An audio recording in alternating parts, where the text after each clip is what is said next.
I was going to wait around a little bit longer to see if any of my usual viewers turn up, but I think the fact I'm streaming a few hours earlier than normal has changed any chances of that happening. And seeing as I'm going to be playing a demo, an early access demo, I might as well set the screen to that now, in case anyone turns up and wonders what the hell this is about.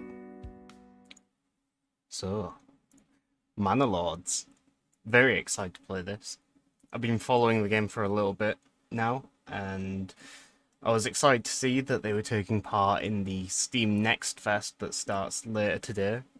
And I was even more excited to see very late last night, like just before I went to bed, that the publisher was giving away early access keys to content creators.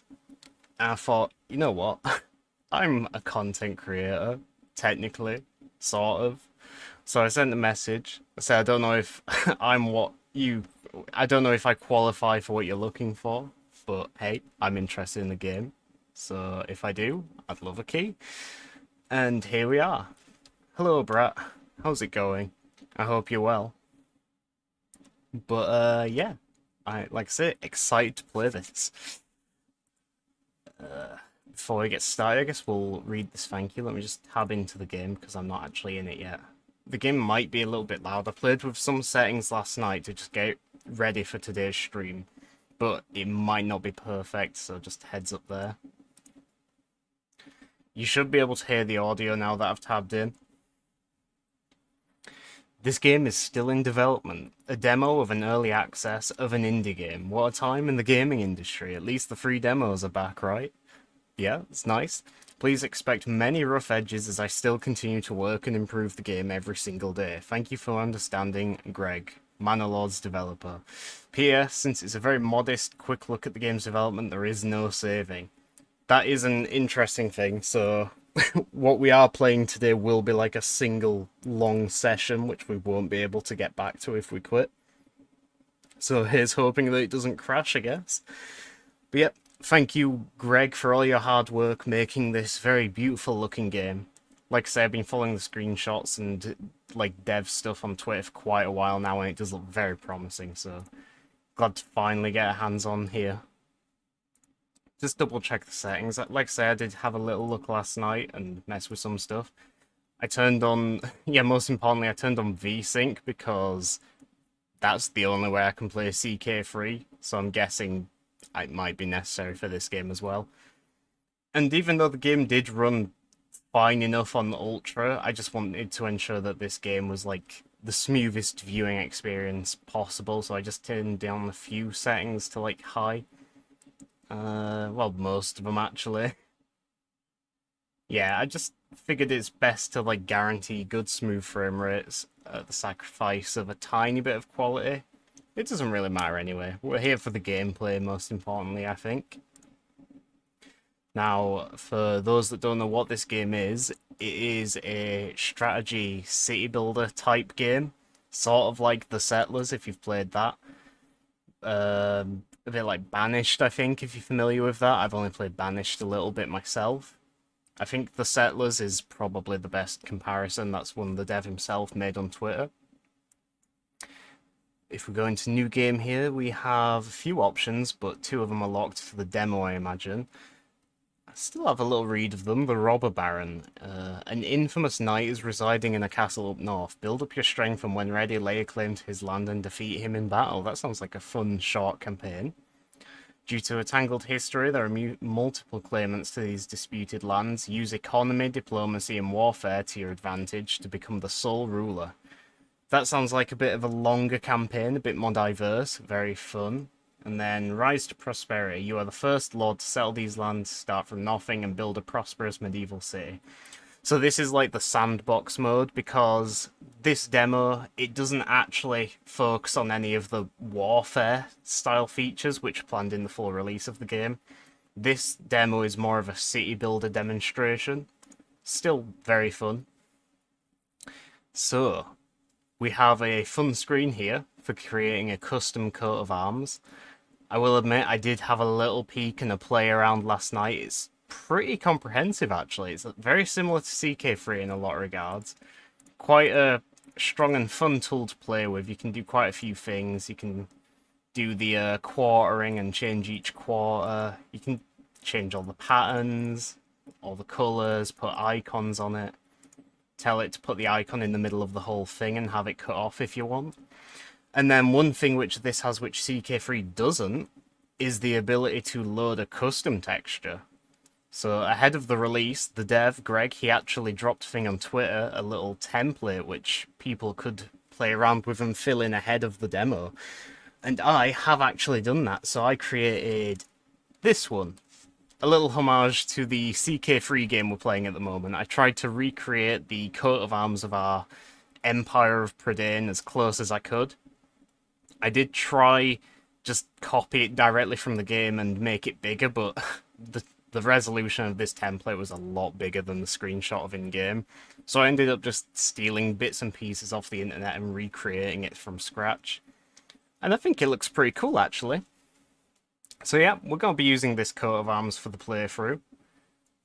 Actually, before we do that, while I'm still in like the menu, I'm just going to turn the game down a little bit because it seems a little loud for me. Maybe just the music, everything else is probably fine. You guys will have to tell me what you think of the audio as well, because I can always change it for just you and then leave it for myself, if need be. But for me, this sounds right. Have to go already, unfortunately. Hope you have fun. Oh, that's alright, Brat. Well, I'm glad you came along to say hi. Maybe I'll catch you later if you finish up whatever you're doing. I don't know how long I'll be streaming. It could be a while. I might be playing something else after this if I'm not playing it for long. But either way, I'll catch you later, Brat. That little bit of guitar then sounds a lot like Crusader Kings. Not sure how long this will take, but maybe, yeah. Well, we'll see. Right, new game. Custom coat of arms. Now, it looks like we can choose a name here. So, Sir... Okay, well, it's got to be Sir Mech. Maybe Sir Mechbots? Yeah, it's got to be my full name. And then we have a fun portrait to choose from. A nice selection here. I do like the look of Mr. Potato Head here. He is calling out to me. A close second is this guy because he has a pretty awesome handlebar mustache. Not to mention the armor. But yeah, I think it's got to be Mr. Potato Head here. And I think that is it for this scream. So yeah, Sir Mechbots, Mr. Potato Head, and the custom coat of arms. Very nice. Well, let's get into it. Demo game settings, starting supplies, approval, weather events. I think we'd best leave all this on standard and balanced because I don't really know how it's going to affect the game yet. For now, it governs how much the rain can damage exposed supplies. More weather-related events are coming in the final game. Okay. How fast your people start leaving town if you mismanage them. Yeah, it seems fair then. Right, now let's get into it. You're going to have to let me know if the game looks laggy at all as well. Like I say, I turned on VSync, which fixes the lag I have for Crusader Kings 3, but I'm not sure about Manor Lords. Obviously, this is the first time I'm streaming it. Right, here we are. I think there's a little bit of lag when you first load up, because it's loading up the world. Seems fine, though. Like I said, last night I played around with a couple settings just to ensure it was as smooth as possible. Since we don't really have anyone here yet, I'm just going to tab out and check for myself how it looks on my Twitch. Okay, yeah, that looks pretty smooth. I think we're good to go with that. A new message. Establishing a foothold. There is a fire at the heart of every settlement, a bastion of safety, warmth and light against the darkness of the world. On this cold spring morning, your men blow on their fingertips, their breath clouding in the air. But there is plenty of work to warm them. As the toil begins, you can almost imagine you hear the ring of anvils, the tolling of bells, the cries of the marketplace. Possibilities. In the distance, fog lingers in the hollows of the land and the world is quiet, watchful, waiting for you to choose which of those to make real. Alright then. Objectives. Construct a granary, a logging camp, a forager hut, and a storehouse. And we have a full year to do this. Well, it seems to me that we should probably make a granary first, because food's pretty important, so we need a place to keep our food. Or maybe we do the logging camp, because we can't build a granary if we don't have logs.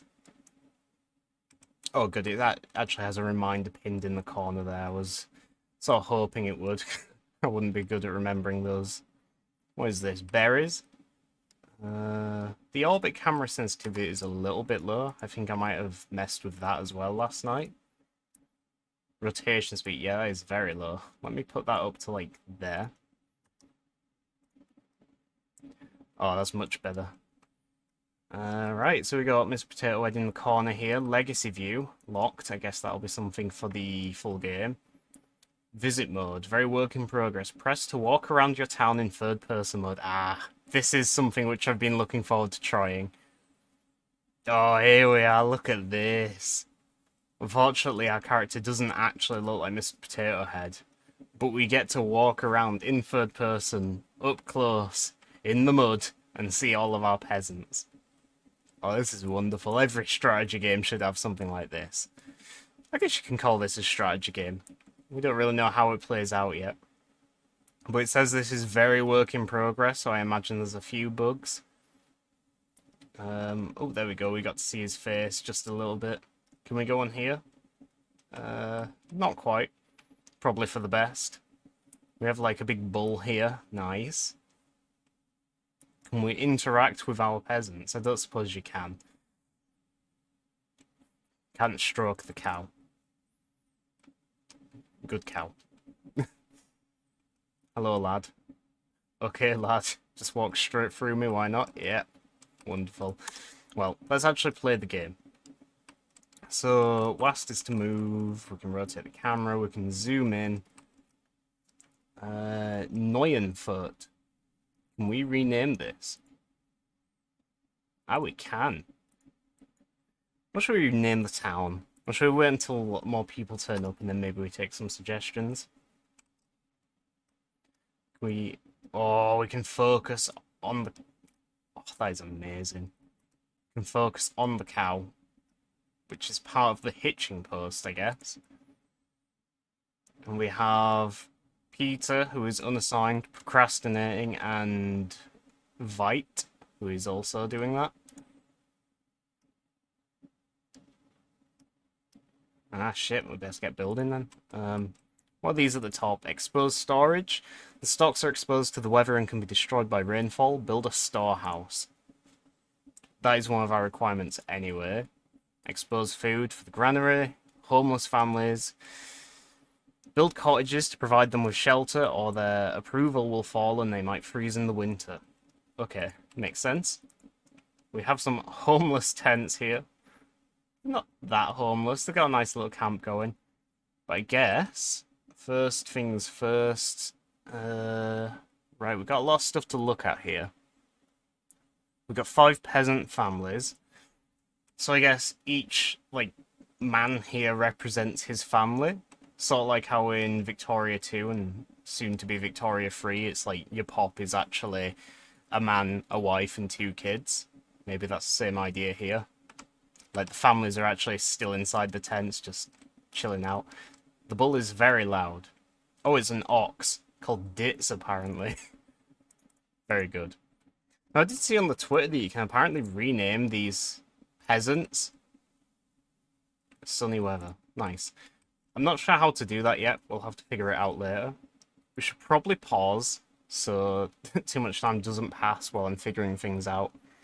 Our approval is only 49% because we have homelessness. We have no assigned families and 5 unassigned families. Families without a permanent job will work on construction and repair. That makes sense. That's quite nice. If there's nothing to build, they help out with jobs ticked. We've ticked enabled idle labourers option. That sounds very handy, so you're not like left with very inefficient peasants just moping around doing nothing. They will look for jobs by the sound of things. Regional wealth, livestock. Number of months before supplies run out, that's pretty useful. 4 months we can go. Each person consumes 1 unit of food per month throughout the whole year and 1 unit of fuel in the winter. Currently showing supplies goods. Shows total goods minus amounts reserved for construction, crafting, and consumption. Total goods stored? Surplus goods. All goods present in the region combined, including those already reserved for construction and crafting. Or crafting. Well, I guess we best leave it on that then. We have no crops. We have 20 bread, 20 firewood. No, I know that's 8 timber, not 0. I think. A little bit hard to make out. Yeah, I think that's 8. We have 1 tool. Right, so 8 timber. Is that enough to build a logging camp so we can make sure we have more? Oh, woodcutter's lodge, not a logging camp. Workers chop down nearby trees to produce firewood. Forester hut? Woodcutter lodge. Oh, logging camp. Workers fell nearby trees to produce timber. And that costs 2 timber. That's quite easy. Oh, very big. A lot bigger than I was expecting. I thought it was going to be a building like the size of that square. And can we build this anywhere? Anywhere in this whole, like, area. Yeah. Okay, that is really cool. Pretty open area to start with. Nice big space. And speaking of the space, it is pretty cool looking. I like this hill here with a nice road going up. Very nice. Yeah, it's... Oh, and if you zoom out enough, we get a sort of map view here. The region view shows you which regions are under whose control. You can claim other regions when you have enough influence. Claims can be refuted, or if a war is declared, blocked by the presence of an enemy army. And again, this is more focused on the city building side of the game, so this is actually locked in the demo, but that sounds very fun in future. Don't trade. Import only. Export only. Trade to match. Don't trade. Probably best just leave it on don't trade for now while we don't know what we're actually doing. Is there a way to... I suppose you can just always manually find your home again, zoom out enough and... Right, should we build near these iron deposit and berries? There are some more berries over here as well. Is that a cloud? An interesting looking cloud, very grainy. Oh well. It is only an early access demo. But, yeah, where are we going to build this logging camp then? Oh, we can actually snap to the road like this if we want, which is very handy. Could maybe build it like around here somewhere. I'm not sure how close by it needs to be to this, or if this is like dynamic, we can move them around later. But I think building it next to the road like this is probably a good idea. There's different controls there, I'm just reading. Tab show labels. Okay. Hitching posts, yeah, so that just highlights all your other buildings, I guess. And then road connection point. Yeah, so this can have a road connection all around it, all 4 sides. Well, I am wondering, can we build a new road? Roads and handcarts. Some workers can use handcarts to transport goods more efficiently, up to 10 items at once. To enable handcart transportation, road points from both buildings have to be connected by the road network. Alright. So, I played a game called Dawn of Man, which is a similar idea to this, like sort of city builder thing, and you have battles now and again.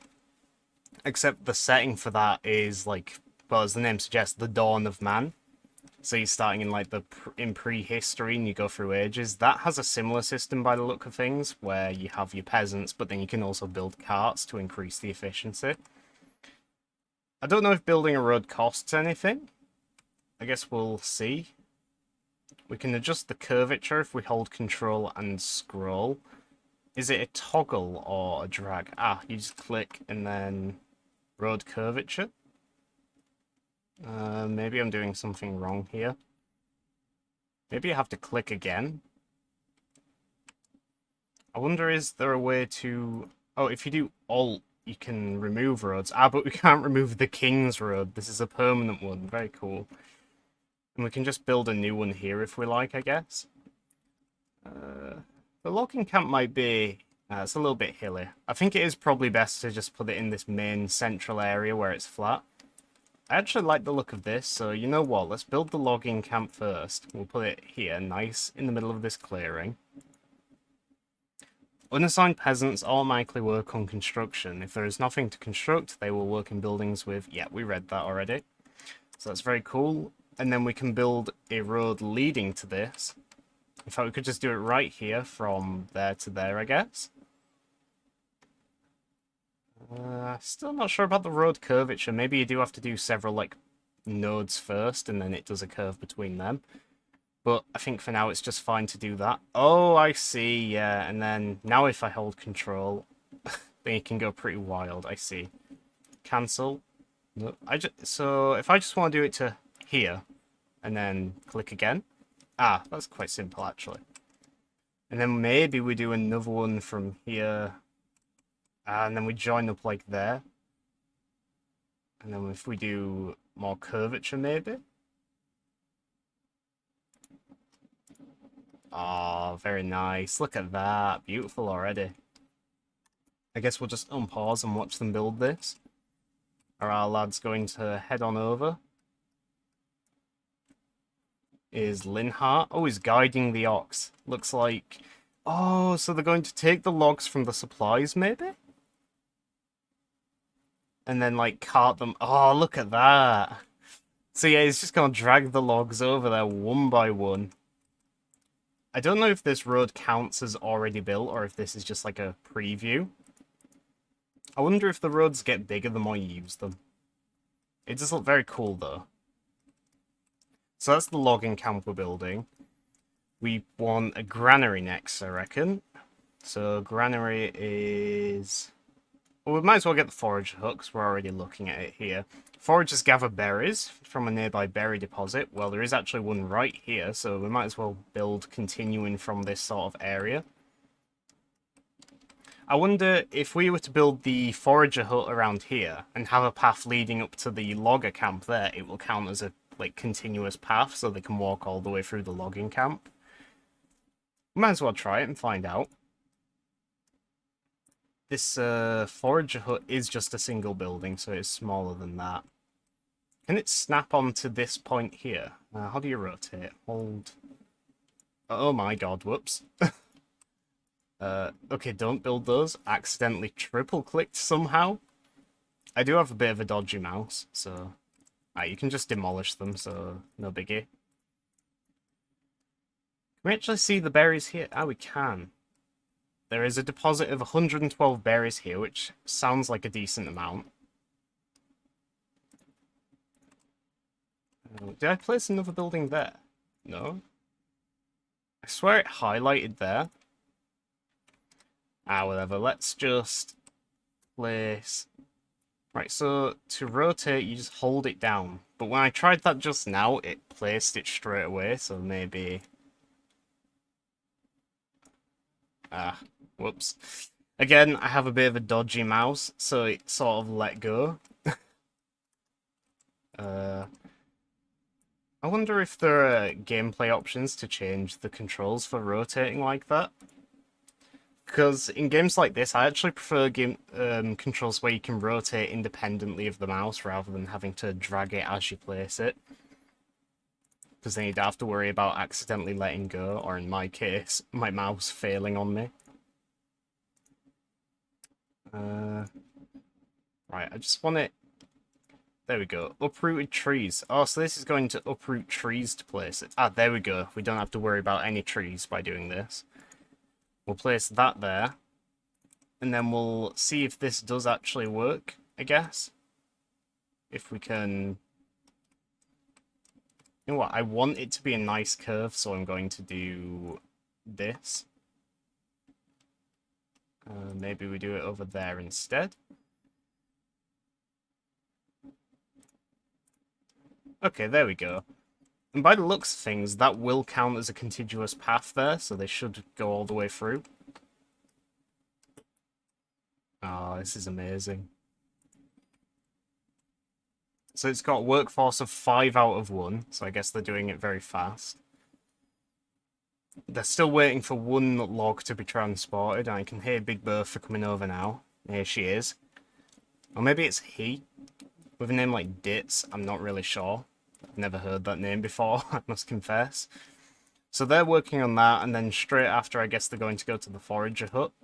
And hopefully that is close enough to this deposit that it will automatically pick up on the berries. What else do we need? Granary? Well, if we're getting our berries from here, we probably don't want them to go too far to get to the granary. So it looks like we are building our settlement based inside the trees here, away from the initial camp.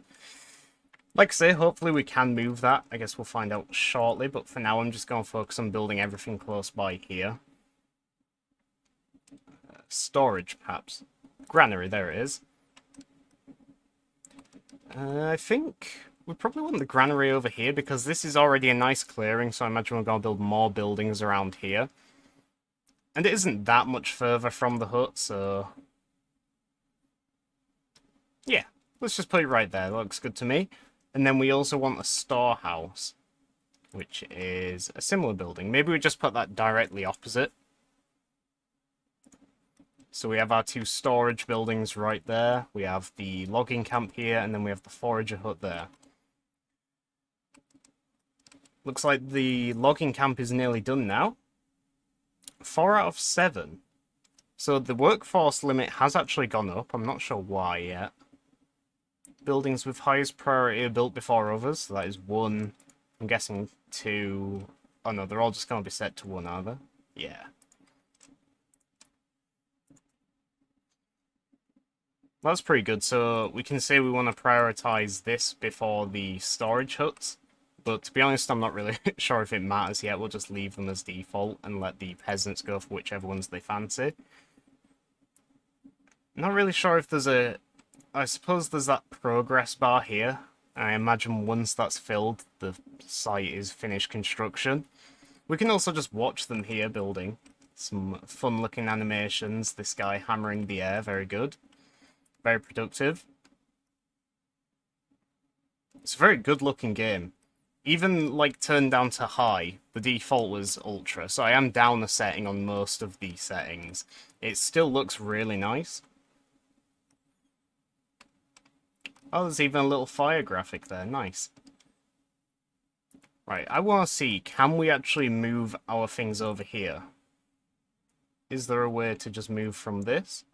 Disconnected from road network. Yeah, we know about that. Construction, add or remove roads. I don't think I see a way to just pick up existing buildings and move them. You probably have to just destroy them and then rebuild them. Unassigned workers. You can now select this building to add or remove workers. Okay, how many people do we want working in the logging camp? 1. It's got a maximum of 3, so maybe we just compromise and go halfway and say for 2. Then the remaining 3 peasants can continue building these buildings. We probably want to set another 2 on the forager hut as well once that's done. And then the last guy can build these storage buildings on his own. Actually, you know what? Let's focus on construction first. We'll put this on like a skeleton crew, just leave 1 guy to get started logging. We'll do the same on the forager hut, and then the remaining 3 can focus on construction. And then we'll divvy out the jobs more seriously. So this is our objective right now, to build these various buildings which we've already set off. This has used up some of all of our timber. I was going to say maybe we can just build some more buildings anyway while we wait, so cottages perhaps, because the game is telling me that everyone's homeless.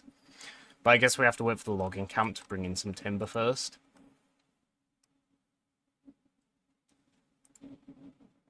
Okay, good. You can see which people are sort of tied to a building. Demolish, pin. Oh, there is a relocate button. Does that exist for these buildings? No, it doesn't look like it. Hitching post, relocate. Ah, this is what I was looking for. Well, that's good. Where do we want to put the hitching post? I think we probably want to... Because this is like where the oxen just hangs around when it's not doing jobs. And then when it is needed for a job, it's to drag big logs around. So it probably wants to be near the logging camp and storage. So yeah, it's probably just fine here. Don't think it really matters too much which side we put it on. I'm just going to put it there. I think we could have probably rotated it, but whatever. Doesn't matter too much. What about this? Can we move this? No. Nor that. Nor this. Well, maybe these are just going to disappear when we've replaced them with more permanent places, so the 2 supplies things I imagine are going to be replaced by the storehouse once that's built. And then the homeless tents, I guess, might just disappear when we actually have houses for our lads. How are they doing on the forager hut? Well, I think it's too warm, I bet. So it's waiting for another log to come over. Can we see Bertha carrying it across here? Oh, here she is. Oh, I do like this. This is a very fun way to deliver your supplies, I guess. I don't know if we use the oxen for anything else. Maybe we can put like a cart or a wagon on the back of her later. But for now, she is just our dedicated log deliverer. Along with her misguided handler, Linhart, which doesn't know how to navigate a building. Is dumber than the oxen he is in charge of, apparently. Oh, look at this. I love just the general look of like the paths and the like wooden buildings. It's just so pretty. It's a really nice looking game. We could actually move the hitching post, I think, because I'm not sure how I feel about this weird janky path leading up to it. So if we move it and then just... Oh, we can't rotate it because it's automatically snapping to the road thing like that. Okay, we'll just leave it as is then. It is fine. While waiting for these buildings, I don't want to go on to higher speed yet. I'm just going to have a look around at more of the interface. Commodities. Item ID 169, which looks like a ring of sorts. Let me have a look at that. It's a little bit hard to make out. Might be a ring. But we've got cloaks, linen clothes, item ID 17A, candles, salt, ale, mint maybe? A keg of beer? Oh no, because then there's beer directly below it. Shoes, herbs. So there's a fair few different commodities here, which may or may not be in the game yet. We'll have to find out. Equipment doesn't matter because this is just the city building demo. Materials, we might see more of these. So we got, wood. We love a bit of wood. Cloth, honey, wax, malt, wool, leather. There's a lot of different materials and stuff in this game. Not sure what tools are used for yet. Maybe once we've completed these requirements, we'll get a new objective that uses the tools. I keep accidentally clicking the guys, but I sort of don't mind because I like hearing what they have to say. Same thing, really. Oh, this guy has nothing to say. Who is this guy? This is Vite. Is Bertha hitched up to the post now? No, she isn't. Oh, of course, she's dragging more logs because these sites, even though they're not working on them yet, she might as well bring the supplies over ready. Makes sense. Food has to move to a granary. Yeah, we have to wait for the granary to be built first. That's fine. Logging camp. Can we see what our dedicated logger is doing yet? I can't remember. People. He's over here and I can hear him actually. Don't know how well you guys can see this, but he is there chopping away. Chopping the grass by the looks of things. Oh no, he has actually felled a tree. Here it is.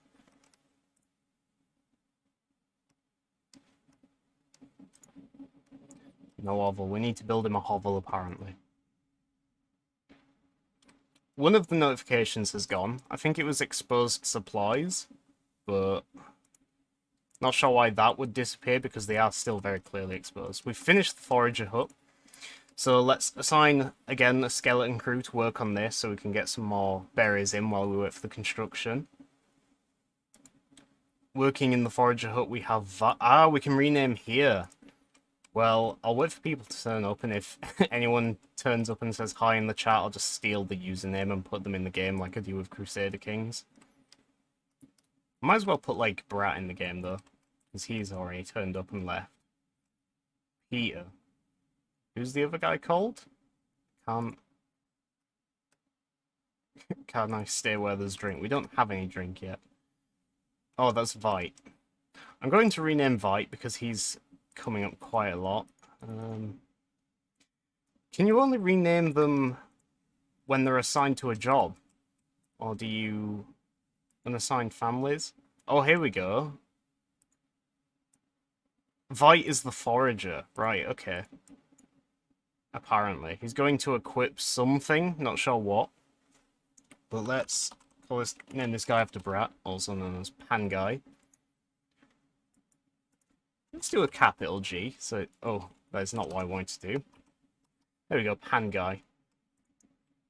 And you know what? I'm going to put Hoy in the game as well, even though he isn't here. I'll appreciate Hoy. And like I say, if anyone else turns up and says hi, I'll just put you into the game. Oh, look at this. This building's a bit fancier. It's got stone. Purely graphical, though, because the construction only required timber. I'm just going to take a drink and we can watch this while I'm having a sip.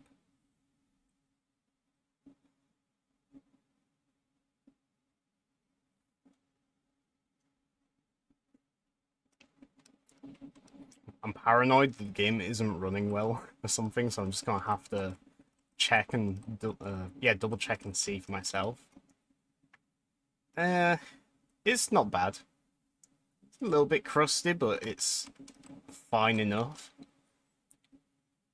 Yeah, that's definitely watchable. I'll just leave it as is. I don't want to risk ruining what I've already got. Because it is playable right now. It looks a little bit better on my end than it does through Twitch. But only marginally. And I could turn down the settings a bit more, but honestly, I don't want to do that. I'm happy playing it as is, because the game looks really nice and it isn't that laggy. I've thought of a name as well. We've chosen the Cornish coat of arms from our Crusader Kings game, so we might as well also use a name from that. So how about New Cornwall? There we go. Mr. Potato Head of New Cornwall with a beautiful coat of arms. Oh, actually, no, not Mr. Potato Head, because that is technically Sir Mechbots, isn't it? Are they nearly done building this? Nearly. Like 2/3 of the way. Well, I guess we have actually set everything up ready to go, and we've looked around enough, so we might as well put it on higher speed now. Apparently it is 4 times speed, so let's have a look at this. You know, I was a little bit worried there. I thought maybe when I press that button it's going to lag out a little bit because it has to do everything faster, but it's actually running a little bit better. So we've got Peter and Lawrence working on the granary. And we'll have to see once this is built if... Oh, what are these? Exposed storage? Oh, so it's just come back now. But yeah, I was going to say we'll have to see when the granary is built if they'll automatically move our supplies over. I imagine they will, though. And then hopefully these sort of like empty squares will just disappear automatically when they're emptied. Was that Bertha? Letting out a big moo. What did she do? Oh, so is... That was a little bit loud. I see what's happening here. So this guy's guiding Bertha and carrying the logs which are only just being cut down back and forth. And looks like they're storing them here for now because there's nowhere better. Oh, that's a point. Yeah, there was another square, wasn't there? And that has disappeared. So it looks like these temporary slots, once they're emptied, they are deleted automatically. Because now they are storing the logs in the logging camp, which makes sense. I wonder if they'll move them to the storehouse, though, or if the storehouse is just for, I don't know, more small supplies. Because it's only like the same size as this building, maybe a little bit bigger. And logs don't exactly take that much damage by being left out, I don't think. Certainly not as much as... What else have we got? Iron slabs, wool, leather. Yeah, I guess these are the sort of things which you'd put inside the storehouse. Logs are probably fine staying in the yard in the logging camp. This guy's got it quite easy, actually. Everyone else is doing some hard manual labour, and all he has to do is walk around with a cow all day. So suppose he probably has to take care of the ox, make sure it's healthy, feed it, water it. I don't know, do they have to clean it?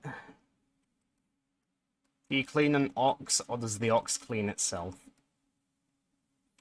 Maybe it cleans itself, maybe it licks itself like a cat. Oh, look at this, he is actually helping now, I think.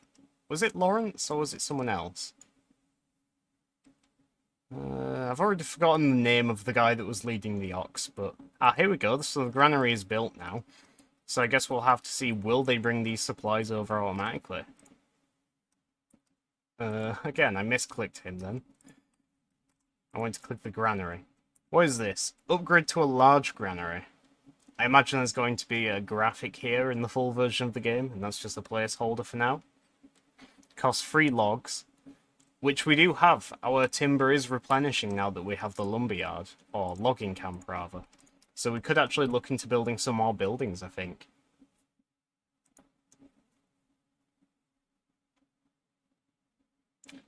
We've already got all 3 of these because we moved the hitching post, and then these are the 2 buildings here.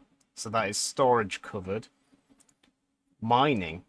There's a mining pit used to extract iron ore. Did I see some iron ore on the map? Oh, here. Iron deposit, yeah. So I guess we can build an iron mine in the woods here later. Maybe not much later. I'm not sure how progression in this game goes, how fast or slow it goes rather. There are a few different, like, tree-related ones I noticed. So we have, the forester plants new trees. I suppose that is going to be handy because all these trees are eventually going to be cut down. The woodcutter lodge, workers fell nearby trees to produce timber. Workers chop down nearby trees to produce firewood. Oh yeah, timber and firewood, 2 different things. So firewood, I guess, keeps us going for fuel, which we are also going to need for the winters. It said each person consumes 1 fuel per month in winter. So yeah, we are probably going to need that as well. It's a shame we can't just fit it in there. Maybe if we rotate it a bit and then we manually build a path, we could squeeze it in. And then he can, I guess, chop wood from here, while the logger guy is taking it from there for now. There's plenty of wood around here, so I don't suppose we'll have to worry about a tree shortage right away. Or we could actually just put him here. Possibly. I don't think I want to cram everything too close together straight away, because we are just in a little cozy village right now, if you can even call it a village. So it seems a little bit silly to, like, maximizing efficiency and cramming every building as close to the other as possible. I would finish construction of the storehouse. Does that... Ah, quest completed. Settlement intro. Very nice. And are they moving these supplies over now? I'll check the new message in a second. Just want to see how this works. Oh, we have to assign people, of course. Right, let's assign 1 person to each. So now we've got... Yeah, 1 guy left over. And we probably want to leave him left over for any other construction we're doing. And now hopefully that we've supplied... not supplied, but dedicated some people to work in these buildings. They're going to... Yeah, it looks like Linhart is... Oh, transporting bread. You can actually see if you hover over him. Okay, good. We'll leave him to do that then. What is the new message? Humble beginnings. Your supplies are dry and secure, and the first stage of work is done. The stories your people tell around the fire are of the many dangers in the world, from beasts to blights. Strange tales about foxes who go on pilgrimage, or small creatures who spin gold from sunset to sunrise. They tell these stories to put common names to their fears. Soon they'll teach these stories to their own children. It's time to bring wives and children to the settlement, now that they can take shelter in proper homes. I mean, proper homes? We don't have any yet. For your lands to prosper and grow, you'll need not only workers, but families. Build a well and, burgage plots. So we are going to build some houses by the sound of things. We need a well. I guess we can build our houses around this main road here, and then have the sort of industrial stuff behind it there. Possibly. Or we can just keep building it around here and sort of treat the logging camp as a bit of a town square. Or town centre. Or mind you, if we're building a well, that is going to become the town square, isn't it? Because everyone's going to want close access to the well. Is that in farming? Communal oven. Fields. Oh, cool. A bloomery.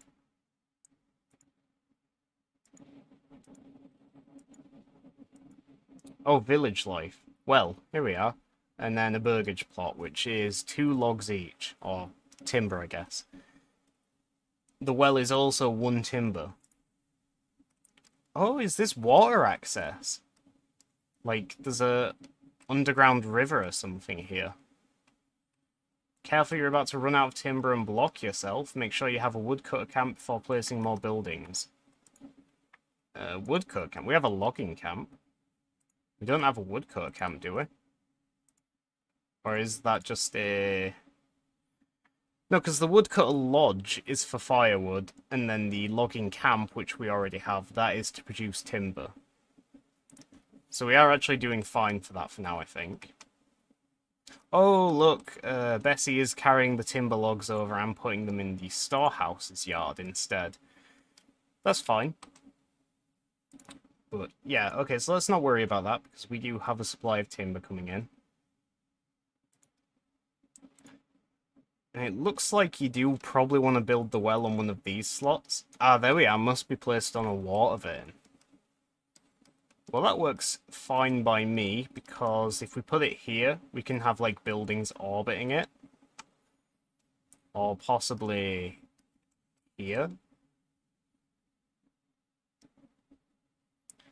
Yeah, if we put it here, then we can have, like, a house here, 3 on this side. I think that could work. I guess if you're doing a open sandboxy game without quests like this, you probably want to place the well first, so you can get an idea of where the center of your town is going to be. Maybe. I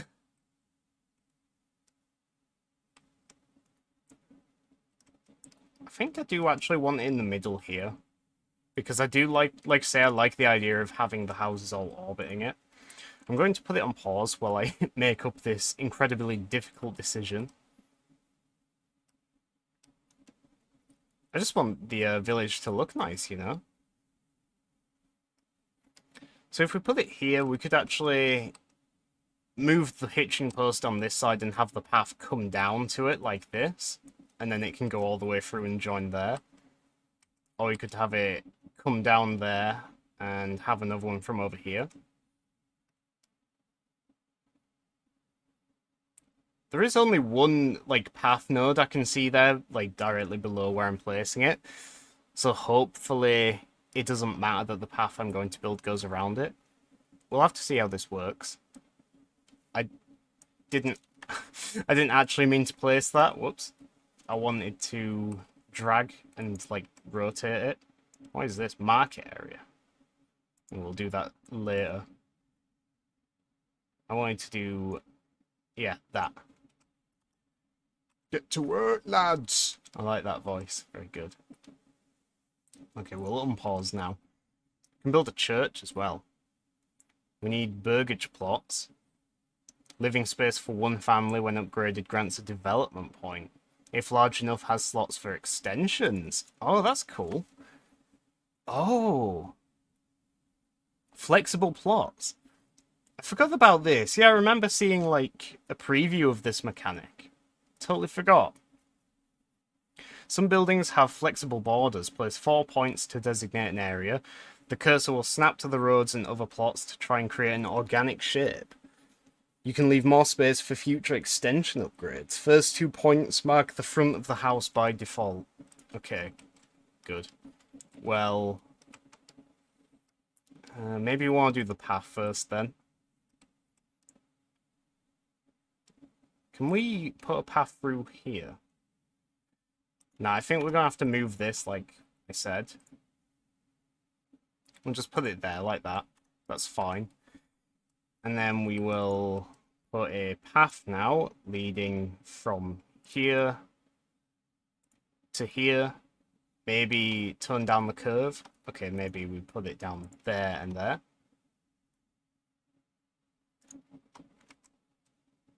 And then we could just go straight like that. But I think I like the idea of going down and around like this.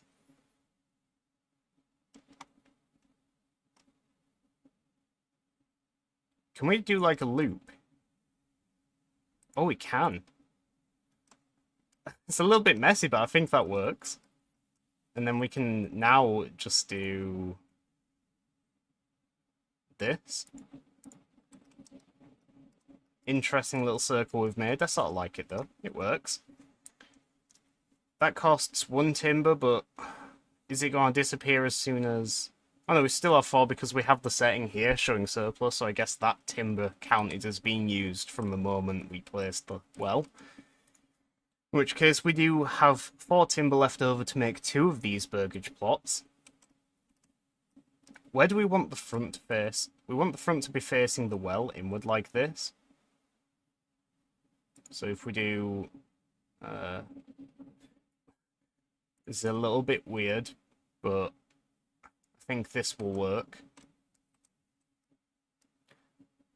Do we want it to like join up to the back here? It's going to be a very funky shape. We could even like go all the way around the path. Maybe like there. Oh, you have to do 4. Okay, that makes a difference. In that case, let's do something like this. Or maybe not. Okay, maybe that's not going to work out as well as I thought. Let me move it further up a bit. Actually, I have an idea. Let's just do it nice and simple. Like this here. Is that only going to be 1 plot? Plot too small. Okay, so it has to be bigger than that. How much bigger? Let me just do a test one here and see. That's... Okay, so that's big enough to fit 2. So this should be like big enough to fit 1. Or does it have to do 2 at a time by any chance? Oh no, you can do 1. It's just 1 ends up being a lot bigger. Well, in that case, that's just going to be dead space by the looks of things. So instead, let's do it on this side, perhaps. Now, you know what? We'll do, like, this. Plot too small. I guess funky shapes like that aren't allowed. It has to be, like, as square as possible. Fine. Maybe we can fit 1 in here. Oh, what about lengthways? So that counts as 1 and it has room for expansion, you can see there. If we do... Maybe we can, like... do it like this, and then make it very long down here. Oh, that actually would count as 1 if it fit. In that case, how about... Oh my god, that would work. Right, well, let's line it up a bit better then, and then we'll do that. That's a bit funky, but...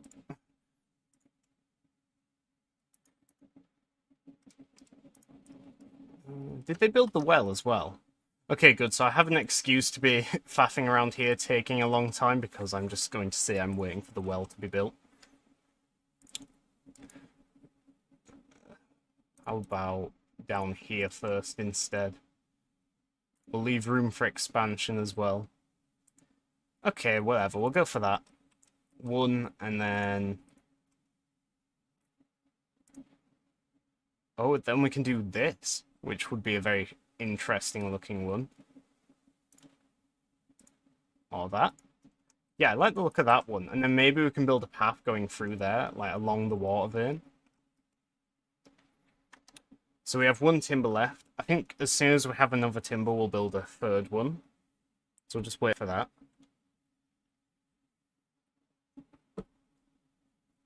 We still have exposed food and storage, but I think that's just because they're taking the time carrying it over. Peter and Linhart. Go on, lad. Run strong, man. Bring it over there.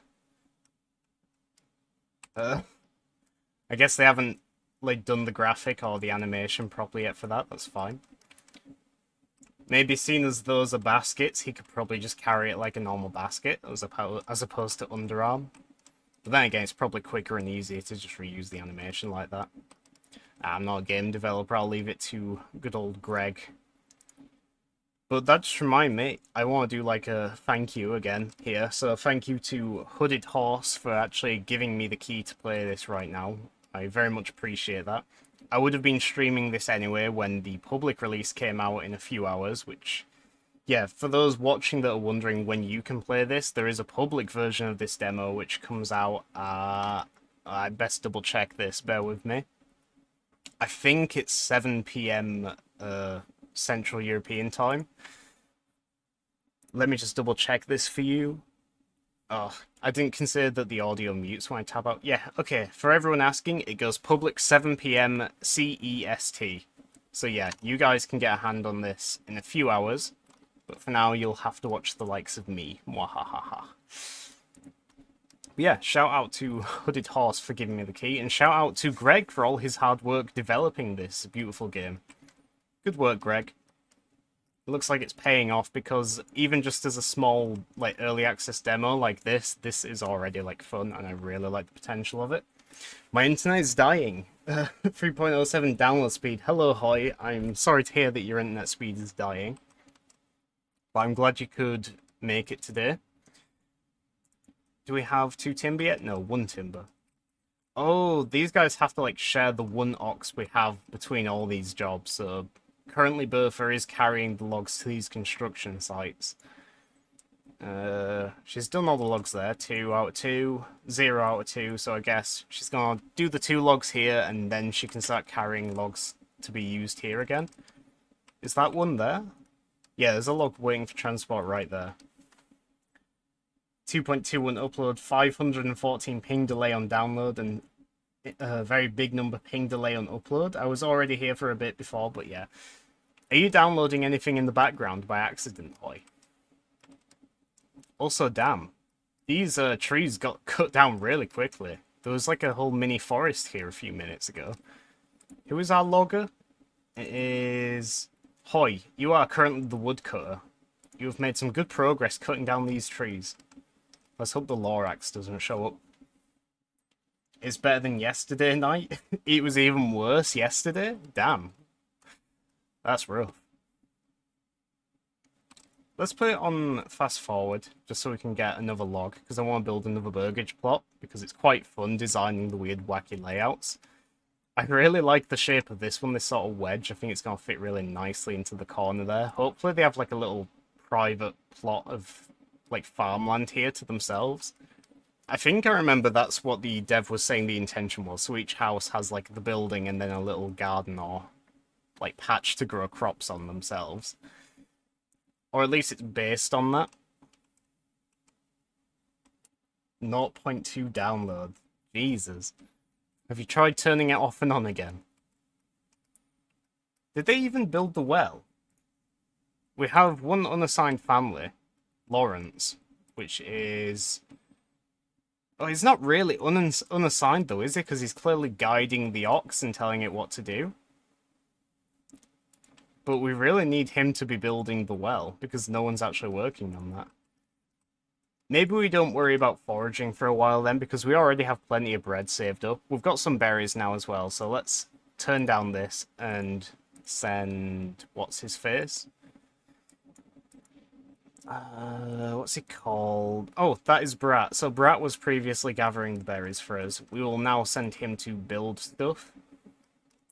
Oh, we have 2 timber now, apparently, so we can do another plot.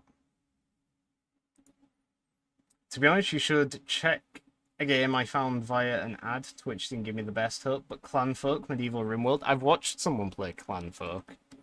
I am not the biggest fan of RimWorld, honestly. I've tried playing it a few times. I've never done very well on it. But I'll consider looking into it. I did watch someone else play it a little bit.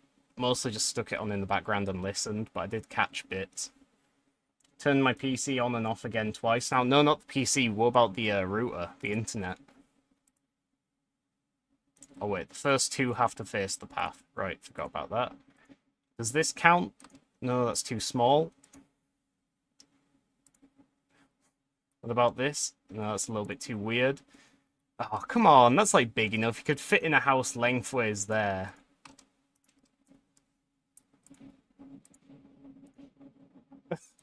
I'm just desperately trying to fill this gap, but I don't think there's a way we can do it with the burgage plots.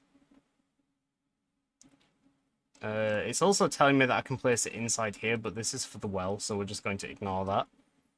I really want to put it right on the corner there, but the closest I can do is here.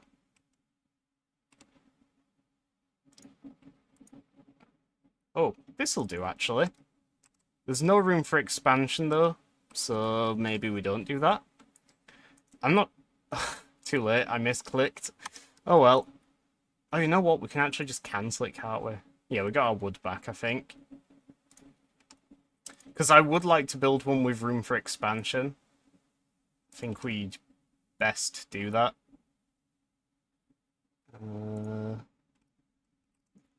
Not sure how that's going to work out, though. We might have to build it along this road here. Oh, that would be ideal. Oh, but it costs 4 timber, so the timber cost does change dynamically. It is 2 per housing plot, and since this includes 2, it's 4. Well, we'll just wait for that extra bit of timber to come across, because then we can actually get one with room for expansion here. We'll put it on speed 2 until we can get that. For reasons I can't restart router at the moment, just build house over the well, easy water access. Just, yeah, give that one house the well entirely to themselves. They become a water mogul.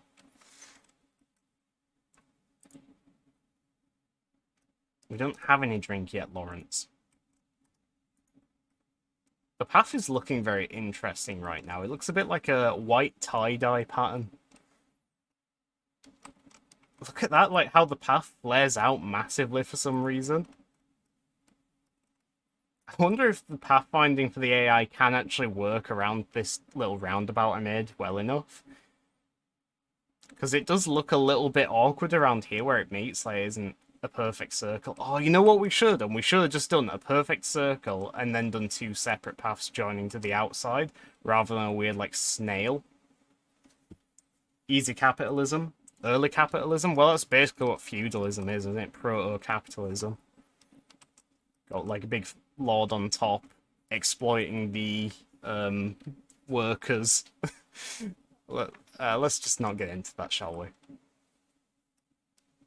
But I have heard feudalism being called proto-capitalism. By the way, apparently in September I sent 1,591 messages here. Jesus, hoy. Outstanding. Clap for you. Number 1 viewer. Watched 1 day, 6 hours. Very loyal of you, hoy. Much appreciated. Wow. How did the clapping sound on the mic? Was it deafening? Because it sounded a little bit louder than it should have. Keep the claps for tomorrow. Why? What's happening tomorrow? Oh, birthday! Oh, wow. Well, happy early birthday, then. It was decent. Alright. Wow. It's my birthday soon as well.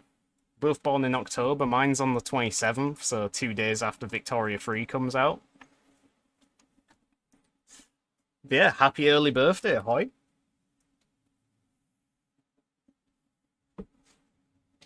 Oh, we have 4 timber now. Let's build this plot. Here we go. And then I think it went all the way up to here. In fact, even if it didn't, let's try do it all the way up to here. Just see how that looks. That is a very big plot. I don't think that's actually necessary. Let's do it just to there. And then it is one massive one, so maybe we did do it all the way up to there then. Fine. Let's build them there.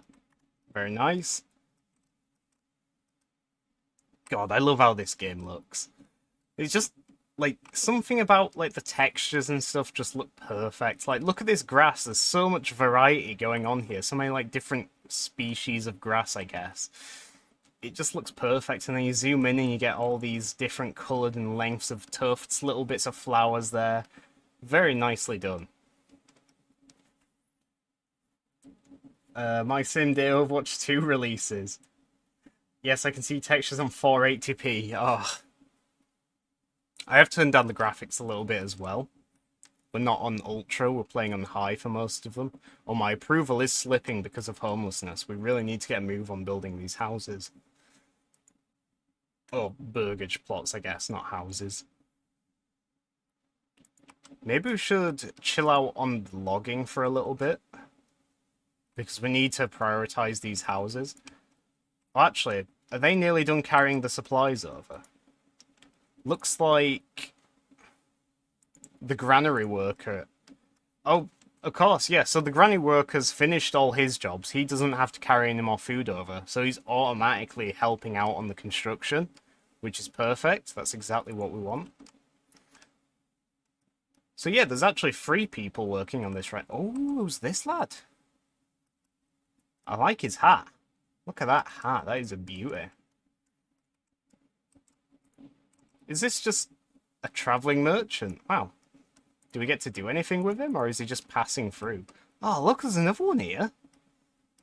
Is this a sign that our village is growing? We're earning a name on the map. Oh, that's amazing. We get to see, like, foot traffic actually coming through our settlement because, of course, this is the King's Road. We're just stuck onto the side of it.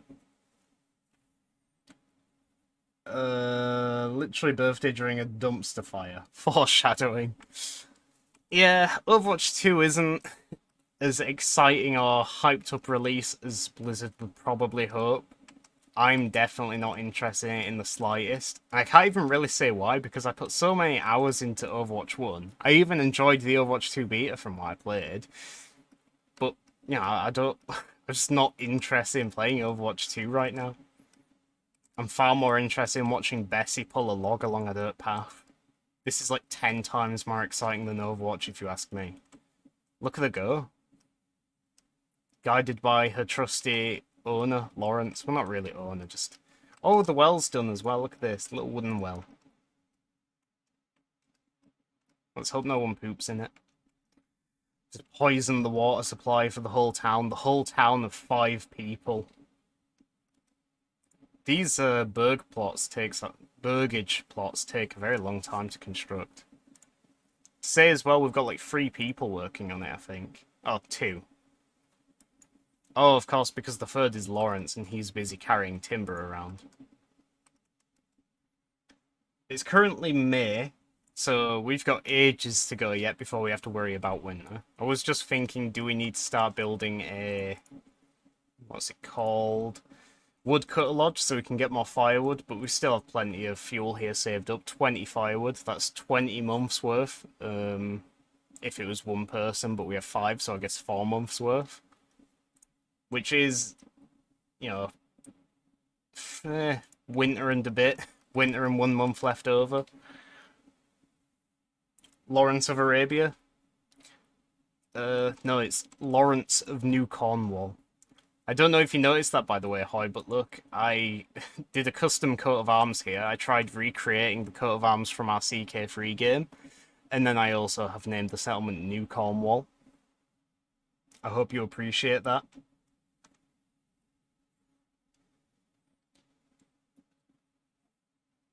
I was saying earlier, this game does actually have a custom coat of arms editor, very similar to CK3. Maybe not as in-depth in parts, like it doesn't have the whole layer system where you can move things around freely, but it does have a very decent editor. Like, you can do loads of different patterns, loads of different colours, different layouts, different icons. And I was saying the one thing it has which CK3 doesn't have is a custom image uploader thing. So you just replace a file in the folder, the I can't remember the name of it. I think it is literally just custom emblem.png or something, and then you just click upload and it automatically picks it into the game. So that's what I did with this. I just bashed it together quick in like 5 minutes in Photoshop. I did try and copy paste the thing from CK3 like straight in and just see how that would look, but it was so tiny, like if I upscaled it, the resolution was terrible. Mind you, probably wouldn't have even noticed with it being that small in the corner here. Still, it looks really cool like that, I think. I think I did a decent enough job at recreating it using bits and bobs I found online. Oh, we might as well fast forward, because I'm just talking, waiting here for the construction to continue.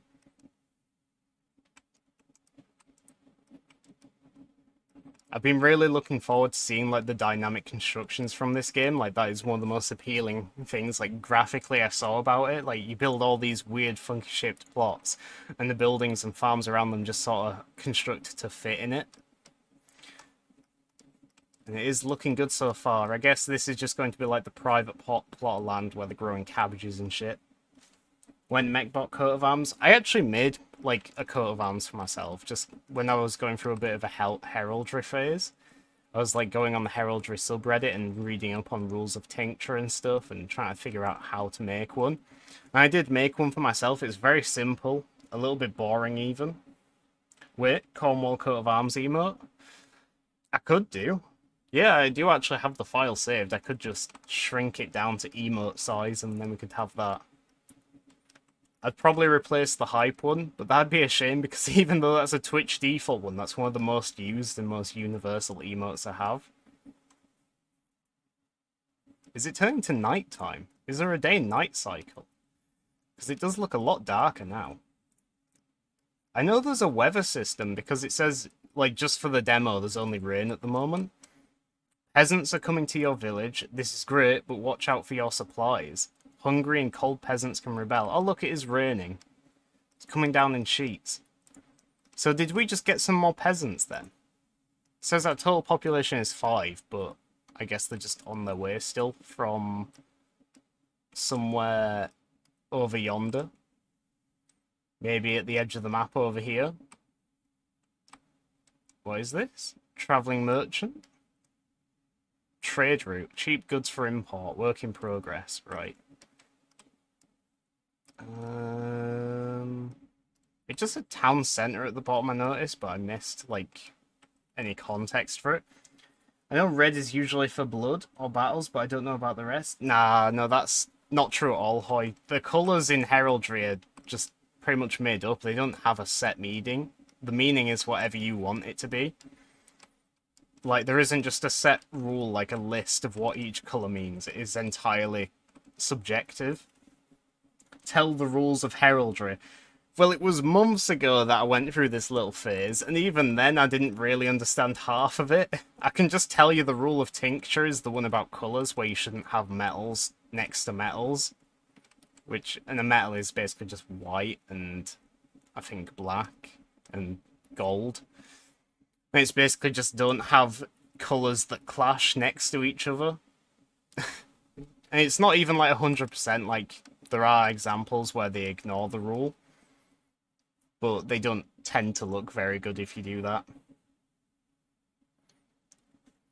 But yeah, when I say rules, I mean more so, like... What phrasing could I use? I guess... Ulm. Ulm is just black and white in it, like two horizontal things. If memory serves from EU4. I don't know about real life. So this is going to be 1, 2... So this is 4 burgage plots we're building here, isn't it? Oh no, we got a 5th one here. So we are just waiting for this.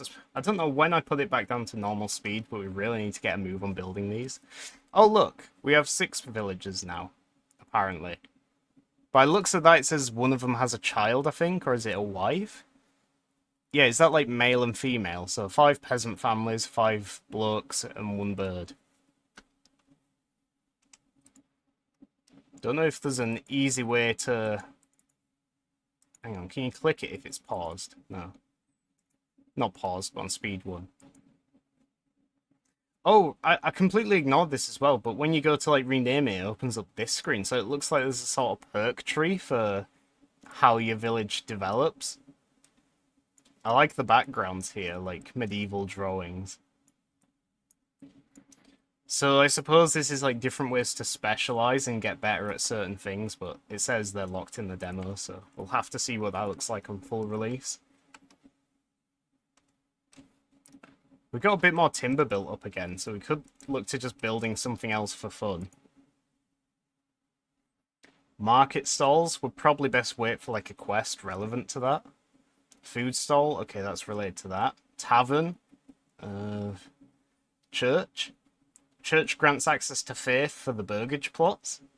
How big is a church? Oh, it's big. That'd probably have to go here then. Oh, look, we can just see it now. Imagine it right there. That's if we line up the gate. There we go. The gate's like open right where the path ends. That is beautiful. Love it.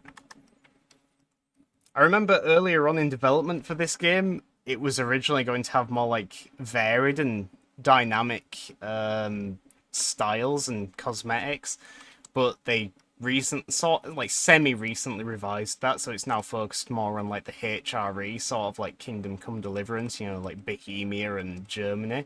That's why you got names like Fritz and Lawrence.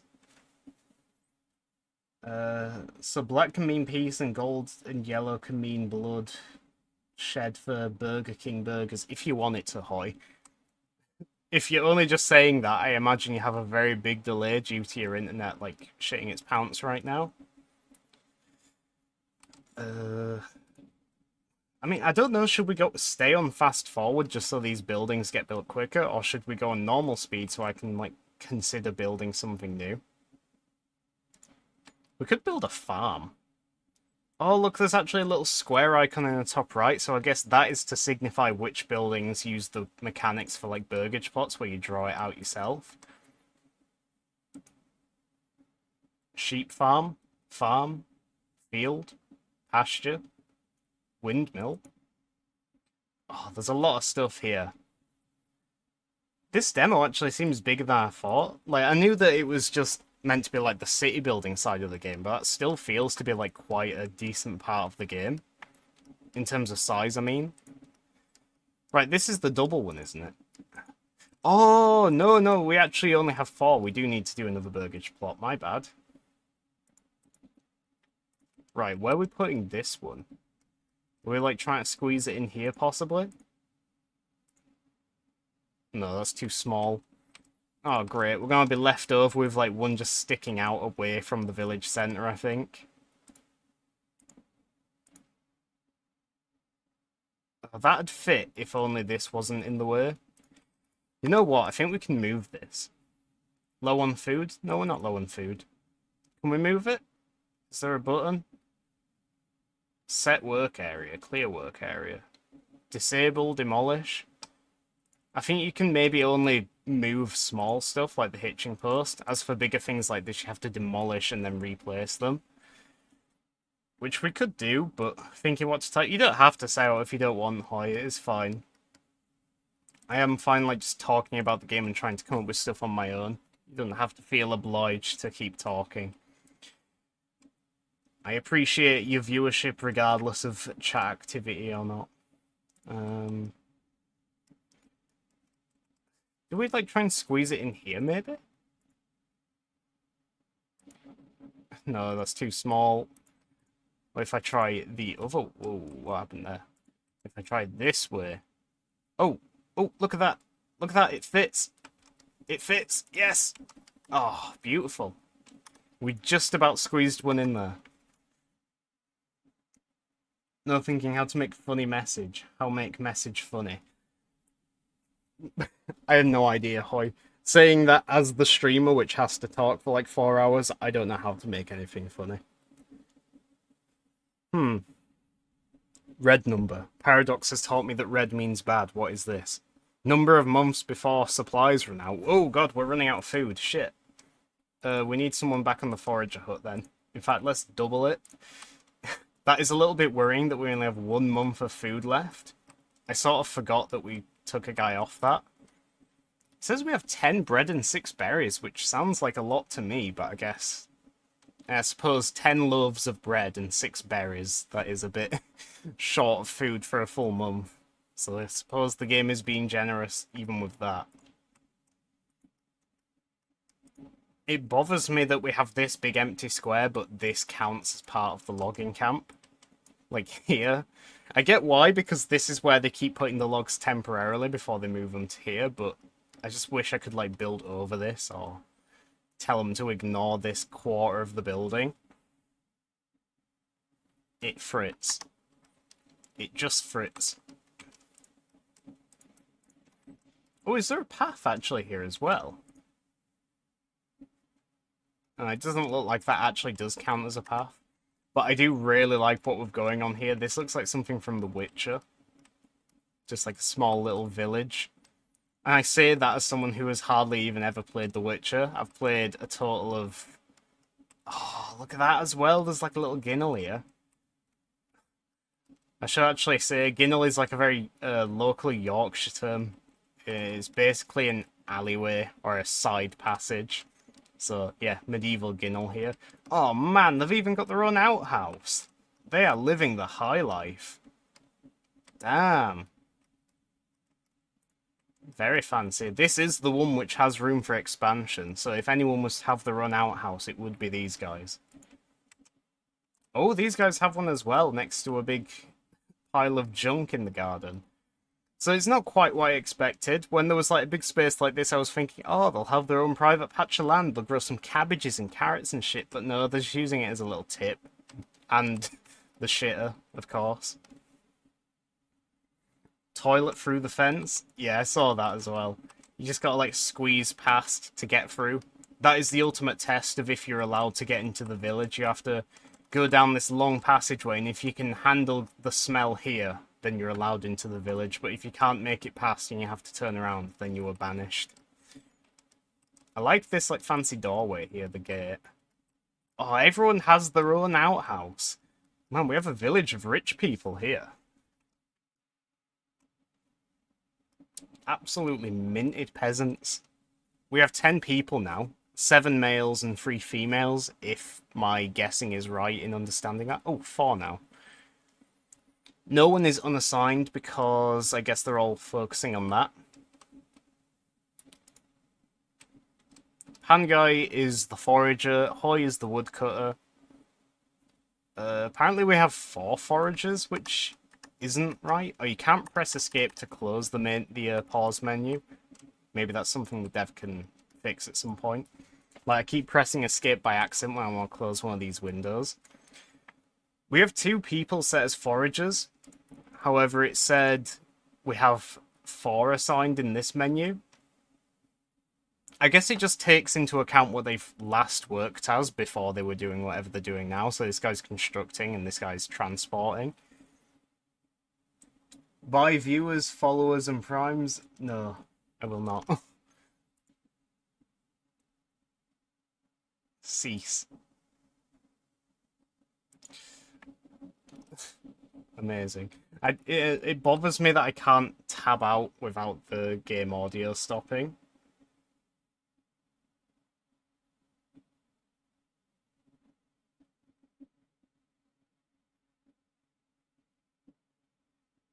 The stream manager on my phone isn't as useful in what I want to do right now as I would hope.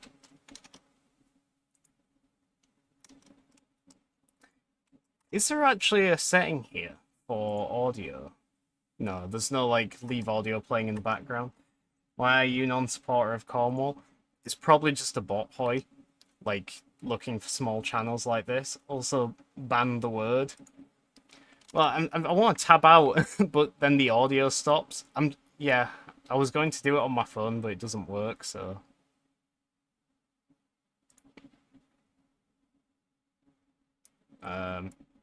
This is the first time I've actually had to do this, you know.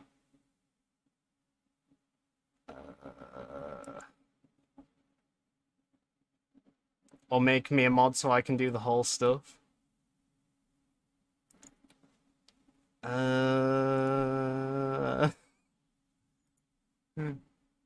Wait, where is the audio? Wait, there is... Oh, holy shit, did I not... Wait. Yeah, no, there's audio, like, when I tab in, like, right now. Can you not hear it? I have the desktop audio, like, unmuted, so you should be able to hear it when... Got too many things I need to sort out right now. Is the game muted then, Hoy? Like, you can't hear the, like, music right now.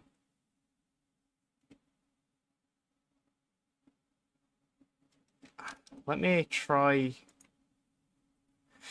change settings here while I wait for your message, just in case. I best change that. You can't hear anything. Okay. As if I've only just found this out. Can you hear it now?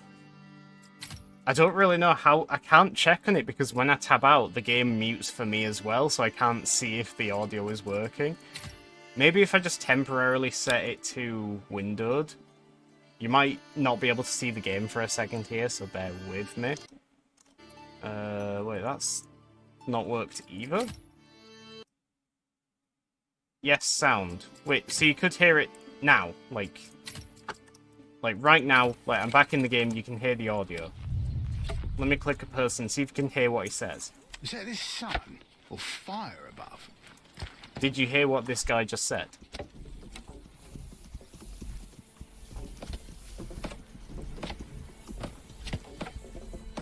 Okay, good. I did change one setting in OBS that might have done it.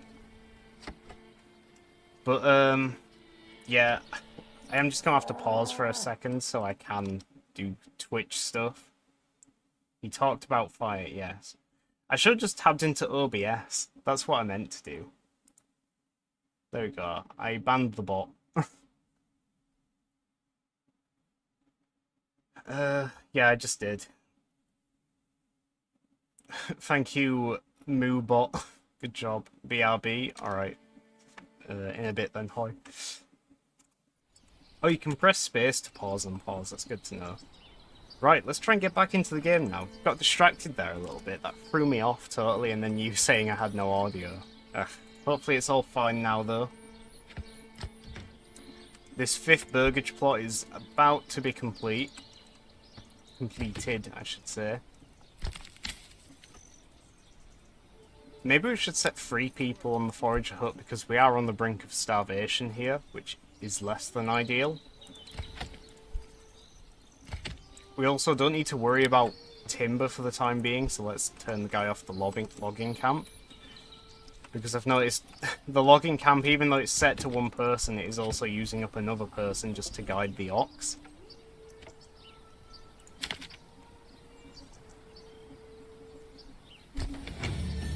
Settlement level increased. Hey. New development point. New Cornwall. Good. Quest complete. Residential quest. So we have our little huts here. All built very nicely around the well, which I think was a fantastic decision. If I don't say so myself, it does look pretty nice. I wonder if they can actually use this little unintentional, like, pathway. It's a bit odd that that's happened, because you can see that the borders of the actual plot are lined up and snapped together. So either that is actually a path they can use and the game generated that, or it's just like a little bug. Let's see what the next quest is, shall we? Comforts and conveniences. As you walk the perimeter, surveying your village with pride, a woman walks past you. She's bent nearly double under a sack. You ask how long she's been walking, and she tells you it takes her half a day now to get all the food she needs for her family from the hunters and farmers that surround the village. I don't have any farmers. We need to build farmers, though, because I think that's how we can get some more sustainable food sources beyond berries. If only there was a marketplace where your people could acquire food, clothing, and firewood, they would be happier and have more time for other work. Okay, so we gotta build a marketplace, which is a little bit interesting because we were treating this as like the town centre, when in reality I guess a marketplace is twice the town centre a well is. Maybe we move the granary here and shuffle some stuff around. We need burgage plot level 2 times 3, a food stall, a firewood stall, and a clothing stall. What about the market area though? Allows placing market stalls within the area. Oh, you can only build these in a market area anyway. Oh, and you mark it out like this. And how big are these? Oh shit, we could actually just maybe squeeze them in here then and treat this like bend as the market.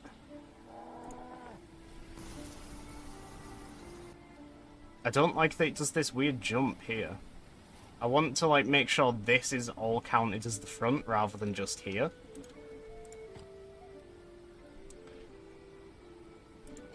Oh well. Oh, we can only do 4 points anyway, can't we? So we can't really do this.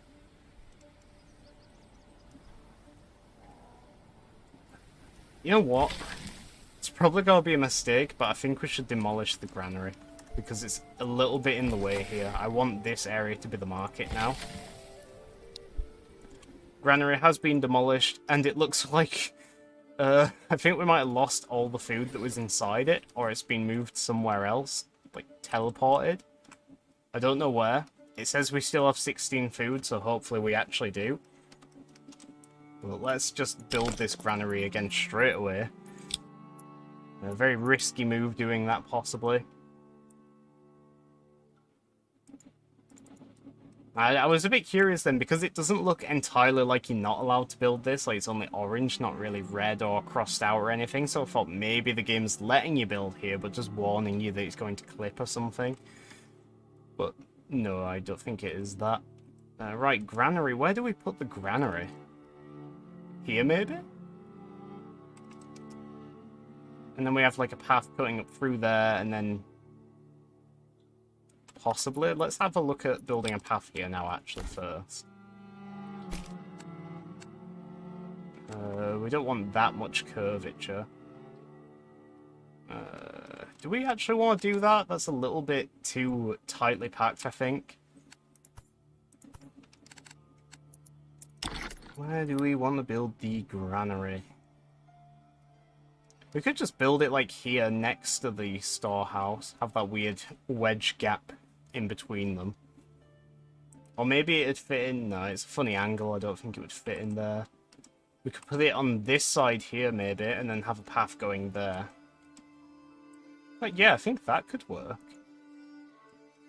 That could look quite nice, actually. Let's go, people! That was very loud placing sound. I want it to be a bit closer, like really tucked in tight against the wall there. Oh, there we go. That's perfect. That's exactly what I want. The path's pretty small anyway, but whatever. Maybe we could put the market here, actually. Let's have a look. Village Life Market. We could squeeze it in there. But I think it would probably actually be better here, because then it is right in the middle of town.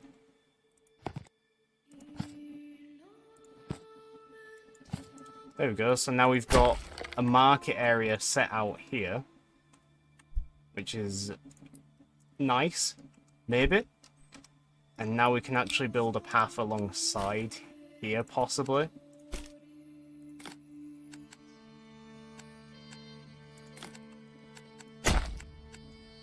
Looks a little bit weird with the path there because of where we've got the storehouse, but I think that works out alright. So where are we building the granary? Oh, it's over here, isn't it? So granary is going to be built there. We're going to be building the market here, and we're still left with a weird, awkward space in between. But I think that's probably fine. It's a little common green area. In the market, we want to build one of each stall, apparently. We can place this, like, pretty freely. The stall looks a bit like a garden bench, or like a bench swing. A little bit weird.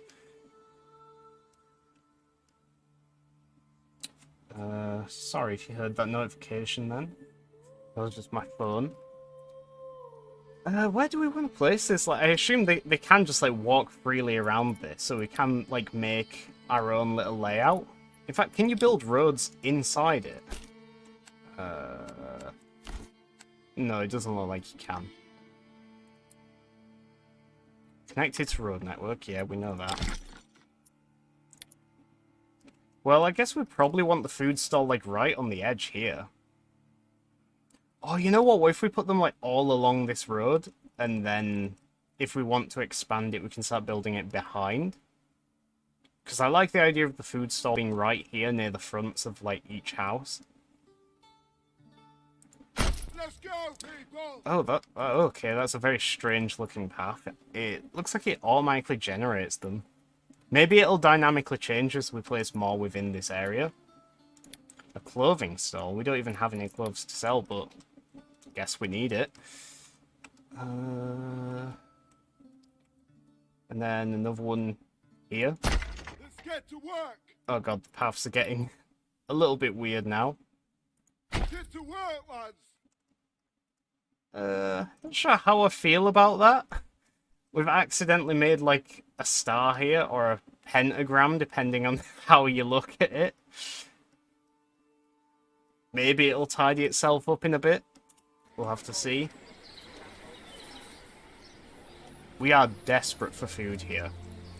Can we make a farm? Because even though the game hasn't mentioned it, I think a farm would probably be a good idea. Just designate an area. Looks like there's areas of differing, like, fertility here.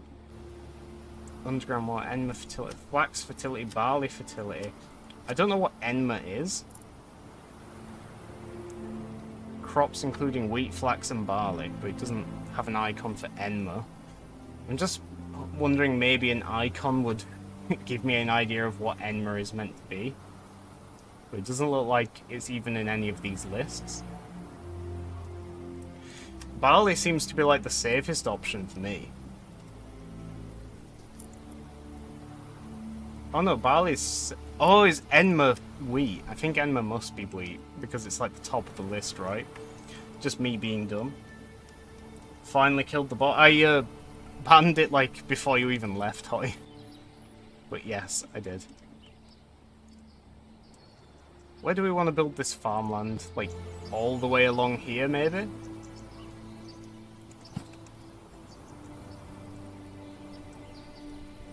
And then, like, this. Not enough workforce to get this field size. Too big. This needs 14 workers. Okay, so we need a lot smaller than that. Maybe this is what we do in this space.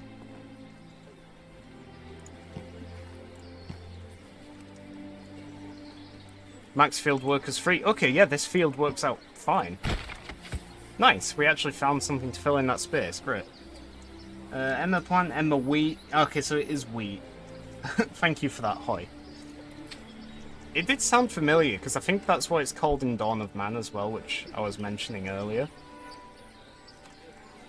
I'm not sure how this will work, but... Follow. No, we want Emma. I mean, on another streamer I have a bit of a titleish of Hoy for fending off the vile bots, or it's called a sentence, I don't know how it would work. Yeah, title sounds right to me. To be honest, I still think I'm fine, it's just that's like the first time I've had to deal with it. So I fumbled a bit and wasn't sure how, but it is really easy. All I had to do was tab into OBS, like literally one alt tab and I have the button right there.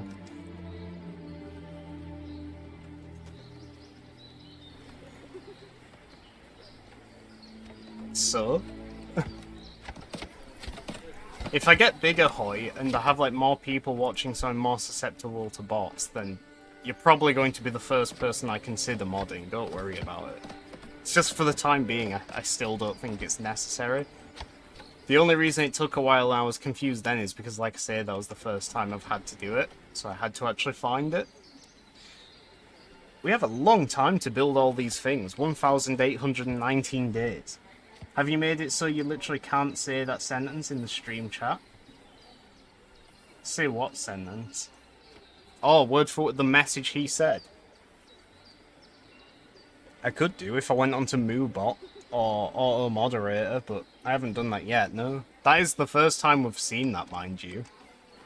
I haven't had that at all since I started streaming again in the past few weeks.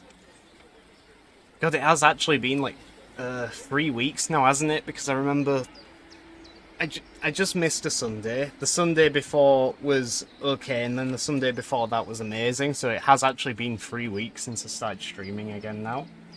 You can make it block words in Twitch. Yeah, there's plenty of different ways. I've had plenty of looks within the settings of Twitch just to see if there's anything I can do off stream. Just out of curiosity. In between streams, I'll try and look and see if there's anything more I can do to get the most out of my channel. God, I'm really warm. Putting my fan on. Hopefully it doesn't pick up on the mic. It didn't a couple of weeks ago, so it shouldn't now. But... we're in summer now as well, by the way, July. Crop harvests start in late summer, so we're actually probably going to be a bit late on the farm here. Crop rotation can bring back the lost fertility. The fastest way is to keep the field fallow. Crop rotation triggers after a fully complete harvest for active crops and on the first day of spring for fallow fields. Okay. Oh, we've rebuilt the granary now as well, so that is good. We hopefully need to refill that. It still says we have 1 month left of supplies left, but we have clearly passed, like, after a month since then. So I think the berries we're gathering are just about keeping us alive. I like these little puddles in the mud from the rain we just had. I don't really like these random path switches generate. I was sort of hoping as you placed more stalls it would like dynamically change and rearrange the path layout to accommodate them. But no, it just added more paths over the top of them. So now we have like a pentagram if you look at it from this angle. Sort of. It is coming along very nicely though. I'm so glad I decided to try and make this little circle around the well. It looks so good. I wonder if anyone else has tried doing this yet. When I last looked, there were actually loads of people streaming this game. It was like 7k, maybe even 9k, so I have a lot of competition right now for this game. In which case, if you're choosing to watch me and lurking, it's much appreciated, thank you. Can you still hear the game, by the way, Hoy? Like, the audio's still working fine, right? If it's quiet, I can turn it up, like, by quite a bit. I've got it turned down in-game and on OBS. Because by default in OBS, I have my desktop audio turned down quite a bit, because every other game is loud. So I just assumed it would be fine for this game as well, but apparently not.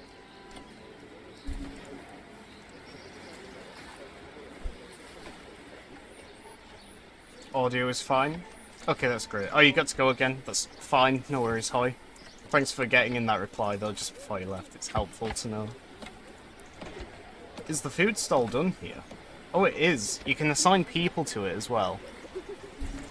Do we want... What actually does a food stall do? Can we see here? Provides easy access to food for burgage plots. So I guess you harvest the food, say the berries, they bring it to the granary, and then the granary delivers it to the food stall, which you have near the houses. I guess that's how it works. Let's just put 1 person on it and see how it works, like, in practice. Use this setting to control whether peasants should use the building as a temporary job when they're idle. Yes, absolutely. That's fine by me. Does everything else have that? No, not a logging camp. Ooh. In fact, logging camp we should probably have 1 person working on it again. Granary we need 1 person as well, I forgot to re-enable. Storehouse is fine. Forager hut I think will also enable idle labourers because we are desperate for food here. This farm isn't much of a farm, is it? It's just a mud patch in the middle of town. Oh, look at this. This one's a nice one. The clothing stall. It's got, like, buntings and fabric on the table. And then the firewood stall. We're going to need that soon because we're in summer now, so there's only a couple of seasons left and then it's winter. Well, yeah, 1 season and then 1 more and we're in it. We need 3 level 2 burgage plots as well, so I guess we'll upgrade the ones closest to the centre, so this, and then this one possibly. The upgrades require 4 timber each.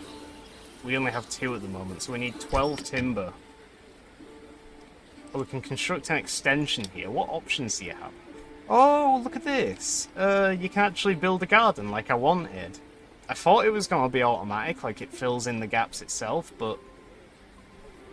What does that use? Tools?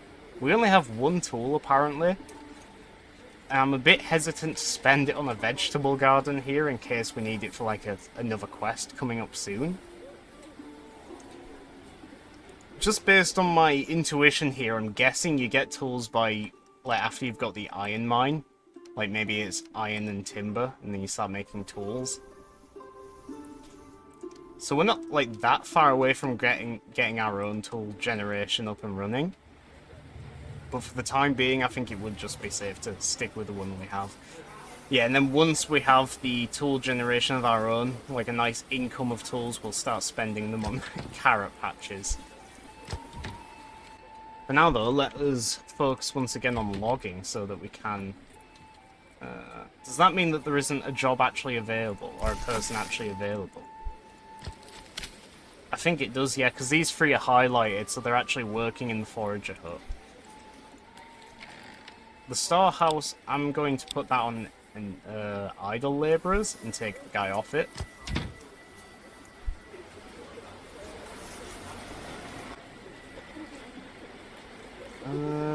Or do you actually have to have a guy enabled on it and then do idle labourers? Wait, is that actually redundant for me to do this?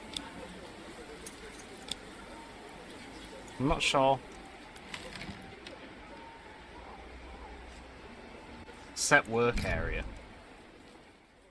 I best leave that alone. Oh, I press escape to close it.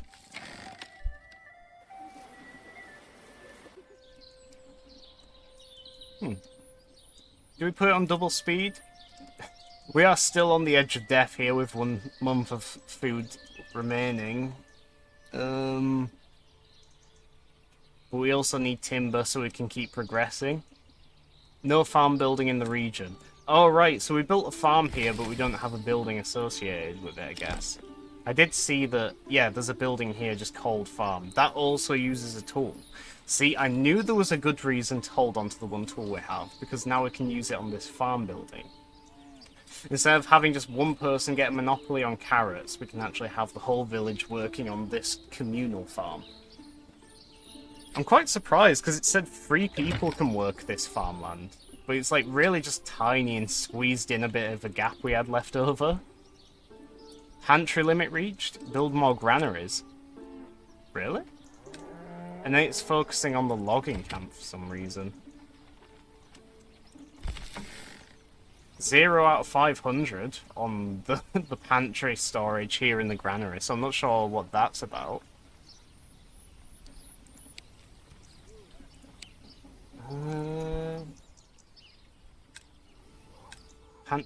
Is that the pantry limit of this building, maybe? Oh, I think it must have been because the notification's gone now. Storage limit reached.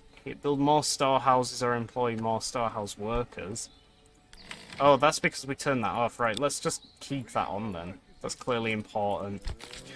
And even though we are on the edge of starvation here, I'm going to take a worker off of the forager hut. Because we're a little bit short-handed here, we need to spread it out a bit better, I think.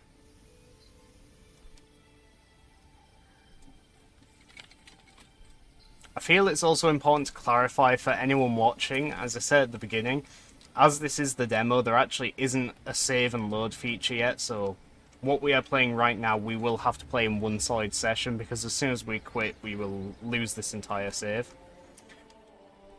I imagine if this goes awry though, like we do start starving to death, I'd be fine starting a new one from blank anyway, and we'd at least have a even better idea of how to get going in it.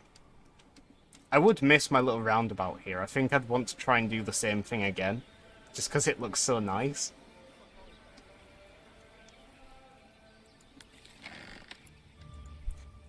Yeah, might as well take this moment to just talk about how I'm feeling about this upcoming month. I am very excited to be streaming this October. There's a lot of fun new stuff I want to try. So today is just the beginning, starting with Manor here. This is a very fun early access demo, which, again, thank you Hooded Force for giving me a key for. And this is very fun to play so far. Even though it's like early access and half the features aren't in the game yet, I am having fun just building this little village here. This is exactly the sort of game I've been wanting. But in addition to this, there's a couple of other demos I'm planning on playing, either today or tomorrow, depending on how much time I want to spend this stream or how much longer I play this for. And those are also published by Hooded Horse, not Hooded Force. And those games are... Oh god, I'm gonna have to tab out to see what they are, so you'll have to excuse the muted audio. Against the Storm and Capital Command. Those are two games by Hooded Horse which also have demos at the moment. Which, I guess they have demos for Steam NextFest. Although it's a little odd that you can already access them because Steam NextFest doesn't start for a couple hours yet. But yeah, we'll be playing those either today or tomorrow, depending on time. Hopefully. And then, as well as those games, I'm also planning on playing Alien Isolation this month. Seeing as it is, you know, the spooky month, October, Halloween at the end of the month, I am going to consider playing Alien Isolation. Well, not consider, I'm going to try it. It's a game I've had installed for quite a while and one I've been meaning to play but never got around to. Hoy suggested I play it while I was playing Half-Life as well, so I figure why not? If I'm going to play it, it might as well be in Spooky Month. So yes, keep an eye out for me shitting myself on stream, because I'm a coward when it comes to horror games. And that's not it either. There's also, on the 25th of October, I don't know if people watching this know about this, but I definitely talk about it a lot. Victoria 3 is coming out on the 25th, and I am very excited for that. I have already got that pre-ordered, and as I'm currently planning, I'm hoping to stream that literally as soon as it unlocks. I might see on the Steam page what time it's set to unlock. If it's at a reasonable time, I'll start streaming a little bit beforehand, and then I'll or maybe if there's a preload feature, I'll hopefully have it installed before the stream starts. If not, I'll have to install it and then live stream, because it'll probably kill my internet if I try and do both at the same time. But that shouldn't take too long, because I've got a pretty decent internet. I can install games quite quickly. So I will hopefully be doing a launch day stream of Victoria 3, and we'll be able to play that together, learning how to play live.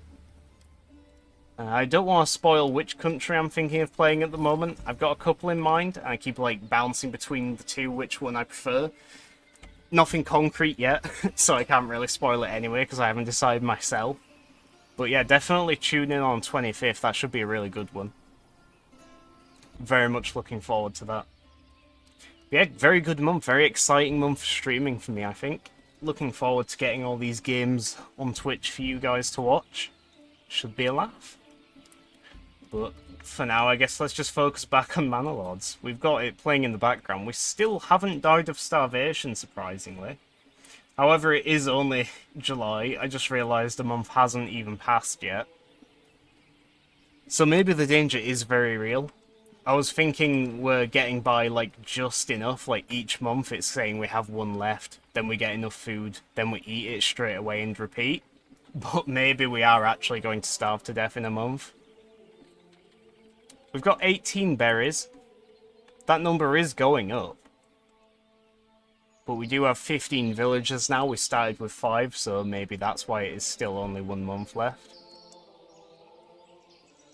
Linhart here is delivering food to the stall, but no one seems to be working at it. It's highlighted.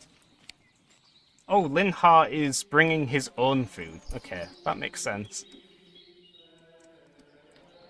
Do we have people logging? That's still looking for someone to, be available to work. I'm going to put Enable Idle Workers on. I think we need to reevaluate what jobs people are doing here. So Linhart is selling food, which I'm not sure how important that is. Clearly it's important that people are getting food, especially considering we're so low. So he is valuable in the sense of that, but his job is more of a luxury, I think. All his job is saving people from going to the granary themselves, which is just down the road there. So maybe he would be better working on something else, such as cutting down trees. We've got Hoy, who is a forager. That is a much needed job. Brat, who is working in the warehouse, I didn't think that was important, but when I turned it off, I actually got a notification saying we needed it. So he's fine working that. We've got Peter working in the granary, which is same again. Someone needs to be working the granary, making sure food is going in and out, I guess. Then we've got two other warehouse workers here, which I'm not sure about. One looks to be a female. I'm not sure if we can actually control the work they're doing, because we've only actually assigned like 7 jobs or something, and we have 15 people. It's just 5 of them are women, apparently. I'm not really sure how that affects things. We've got 6 people marked as foragers. I wonder if it's a bug, and like they're just stuck foraging. So Hoy is gathering. Lawrence is transporting. Wait, is he gathering berries from over here now? Oh shit, is the... Oh no, we've got 104 berries right here. Do I need to set the work area to be like here? Oh, God, I keep pressing escape by accident.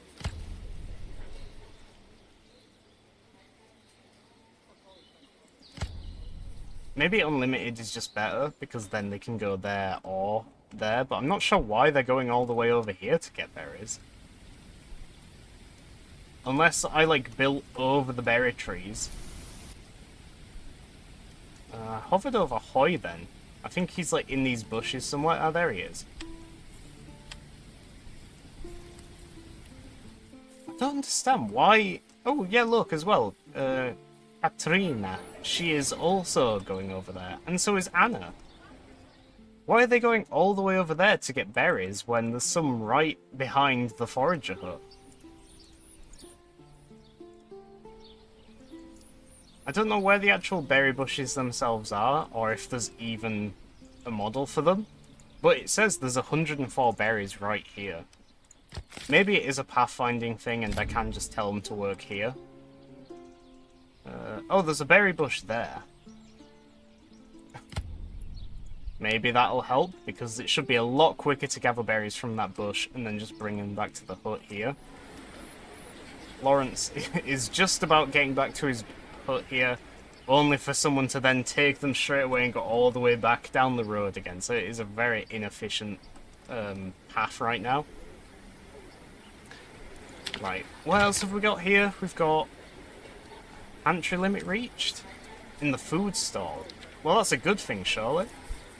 That means people can gather food, like, very easily because it's completely stocked up. 20 out of 15, wow. Literally just crammed to the rafters here.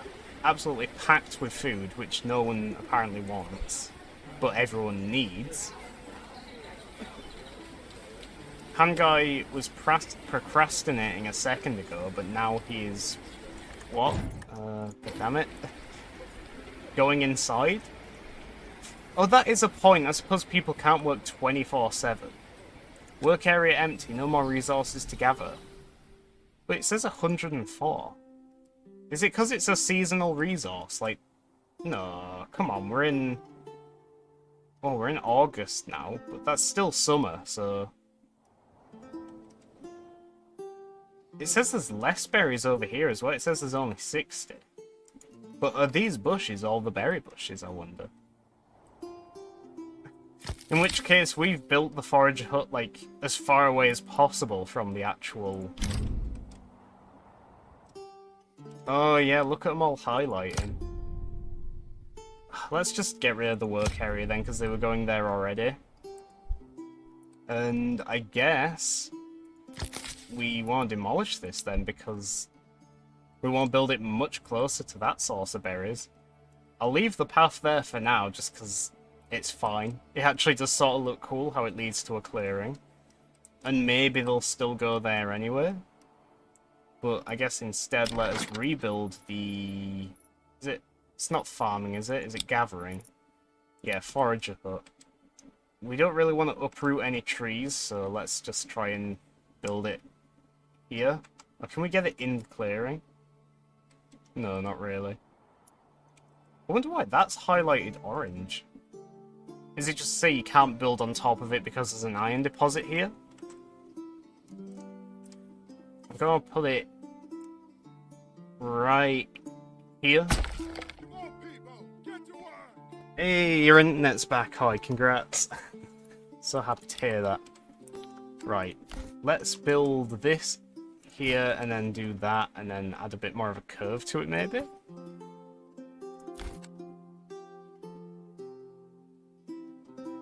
Just want to make it look as nice and natural as possible.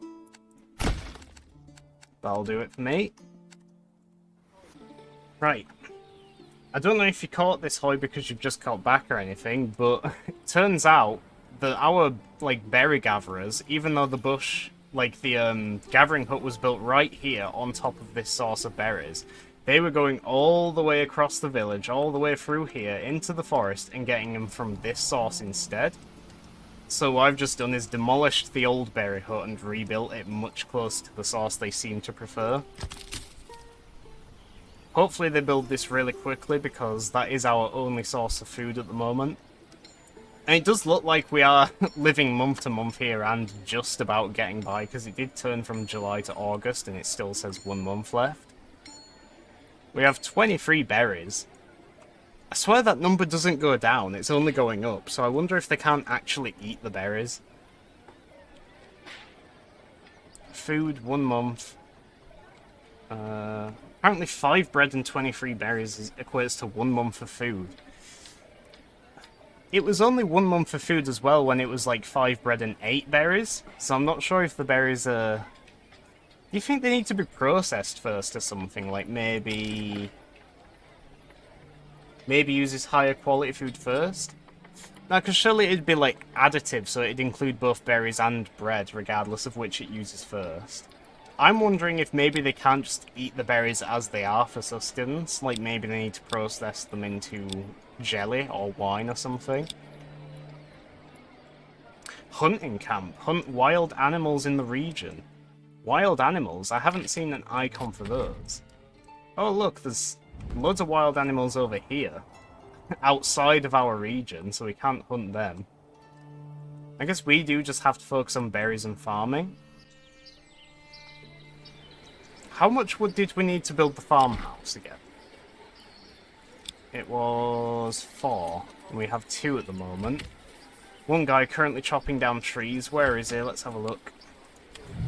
Ah, good, he's not that far. Be a bit awkward if he was also going over here to cut down trees for some reason. Go to what? Oh no, I guess you mean war, Hoy? You can't do war in this demo. The demo is just like the city building half of the game. All the military stuff is disabled. But I am really looking forward to the full release because I'm already enjoying this as is, just the city building. Because I've really wanted a medieval city builder for quite a while. Like, one that is basically exactly what this is. And it also has the aspect of war and trade as well. It just sounds perfect, honestly. What? Wait, are these... Oh, I thought they were sheep, but no, they're just rocks. They looked a little bit like sheep from a distance, like... What is actually just the wet shining in the light. I thought that was like white wool, like here as well.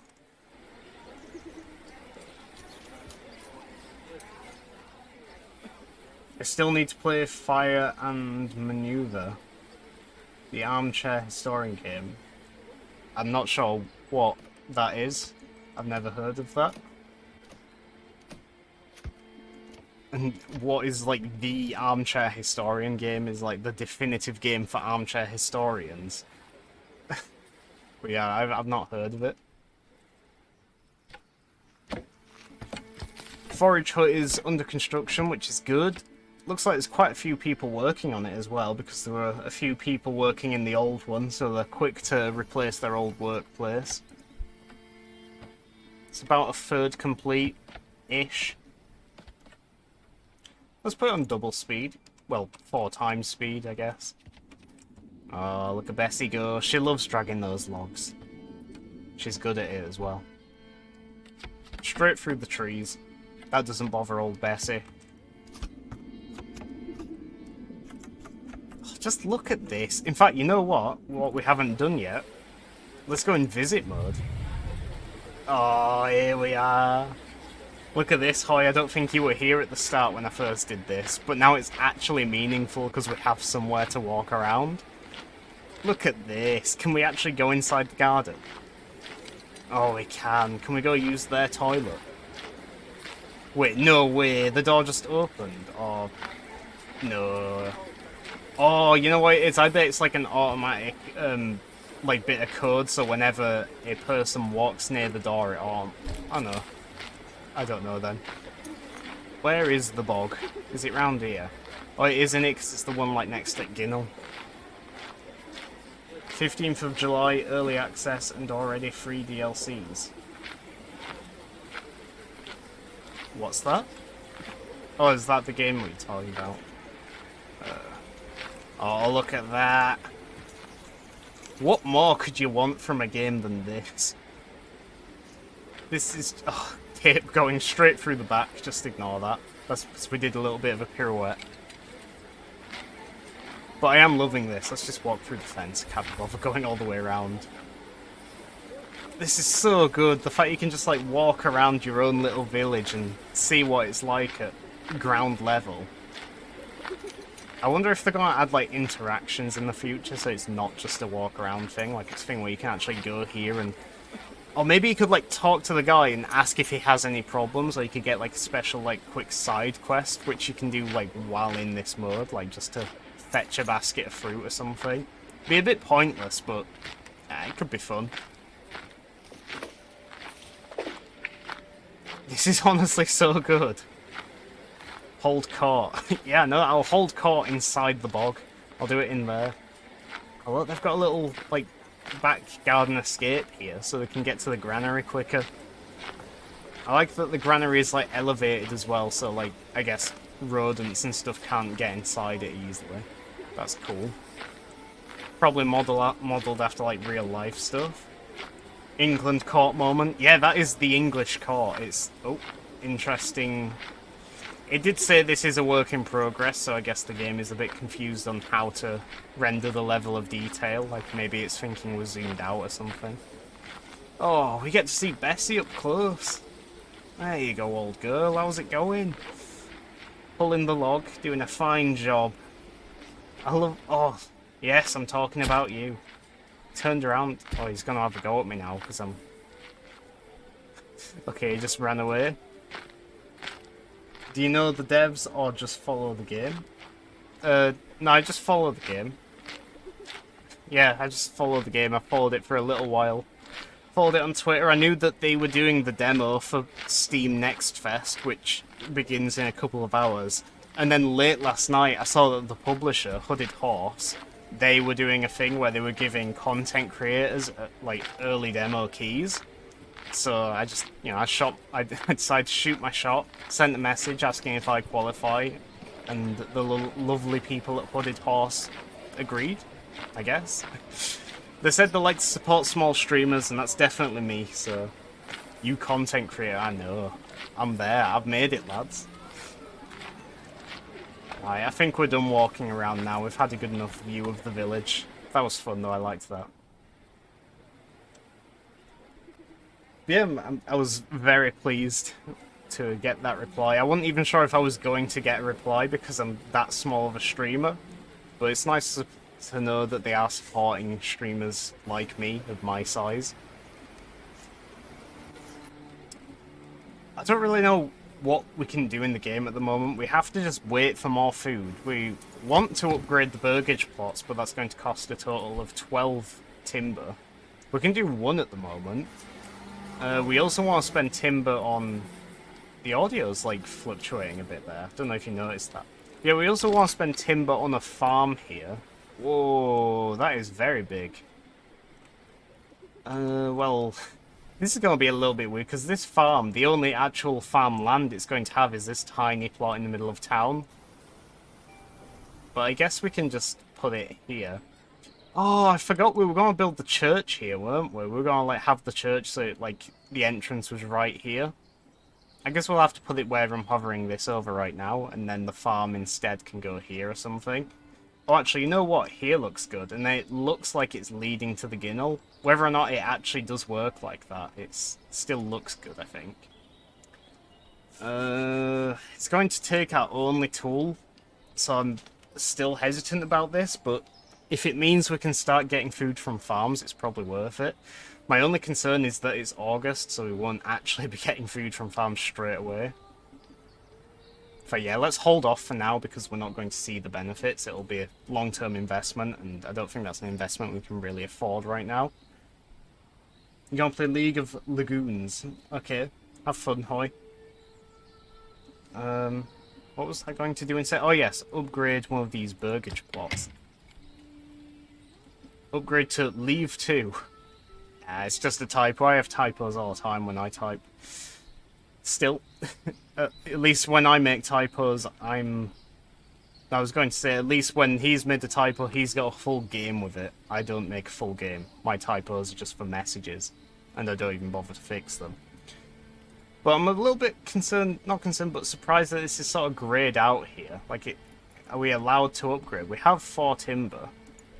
Like, I don't think I can click it. All of the green requirements must be met. Oh, is that these? Oh, right, so... Hang on, let me get rid of that. Requirement met. So we have food, is that what that's saying? Because we have like 4 pips here. But we don't have water and we don't have fuel. We have water though, don't we? Surely. We have like a well right here in the middle of town. Then none of these places have water. That is strange. Is there like a way which I can like double check that anywhere else? Required for next residential level upgrade. So we need... I'm a bit confused here because it says we have the pip, which says requirement met. But then it's also red, which means it's required. And we don't have it. Will cause a loss of approval if not fulfilled. Oh, I see. So the pips are the ones we have, yes. And then if we don't have it, the red ones mean we lose approval. The green ones don't matter so much. So we need 2 clothing, 1 entertainment, and 1 faith in order to upgrade this. And at the moment we only have 4 food, fuel, and water. Right, so we need to build the church so we can get faith. We need to build a tavern for the pub, or whatever, for the entertainment. And then we need clothing? Not sure how we do clothing, I'll have to look into that. By the way, for an esports league event, they made Illness X, like, make a song for it, and then people complained that the song is way too much like modern songs, as if modern songs aren't always made by the same like 5 guys. Lollard papers it. Yeah, we can pretend that the church we build belongs to Lollardism, because we are in New Cornwall here. This is a village settled by good, loyal Cornish Lollards. Loyallards, if you will. A sheep farm gives wool, but you need to import sheep from the livestock trader. How else could you make clothes, or is that the only way? We need a tavern and church, that's easy enough. That just needs timber and timber. We can actually make the tavern now. Sort of makes sense that the tavern's on the main road, doesn't it? For like people passing through, they want to stop at the tavern. It would be good if we could put it like right here, but for some reason it's orange. We could like have it like here instead, so you would have to enter from here, but it would still at least look good. I really think we should save this spot for the church though, because the church is massive. Well, the church is like only the same size as the pub, more or less. But yeah, I think the church would do well here. Or we could like line it up to the path there. I'm just looking at the gate at the front here.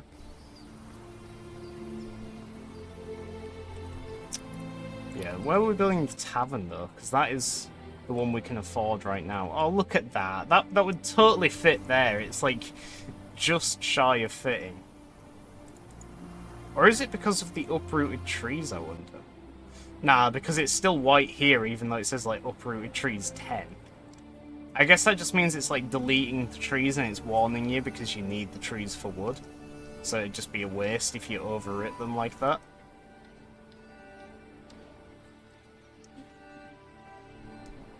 Could the church like fit in here, I wonder? And then the pub like can go here?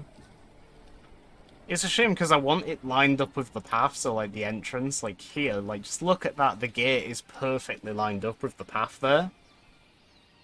But then we wouldn't be able to fit the church in because I noticed the boards of the church ends here at the path.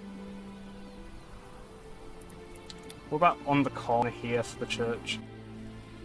We're thinking of putting the farm here, and I think that's still a good idea. We could maybe put the church here. I'm not really sure. I don't mind like taking my time trying to figure this out though, because while I'm doing it, it might seem I'm wasting time, but no. I am getting more and more timber with each second it takes for me to make my mind up. The church should probably be central, so it should probably go here. We'll probably just have to live with the fact that we can't have it in line with the path. It's not that big of a deal.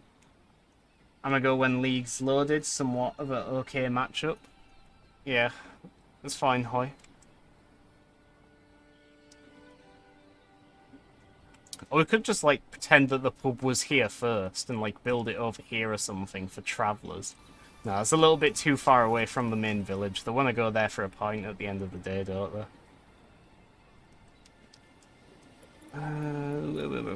The farm, how big was the farm? So the farm was going to go here, so the corner is like where my mouse is now, I think. Yeah, in line with this tree. Yeah, that's exactly it. So if we remember that... Oh, we could easily fit the tavern in there. What about the church? If we had enough wood, we could, but it wouldn't look too good. Like, it's a little bit too big and there's gaps on each of the corners. The tavern's a little bit closer. I'm gonna put the tavern there. And then the church will go here, and then the farm will go here. It feels a bit more right that the farm would be next to the tavern anyway, rather than the church, because the church is, like, you know, big and fancy and rich, whereas the farm is a bit of a shithole.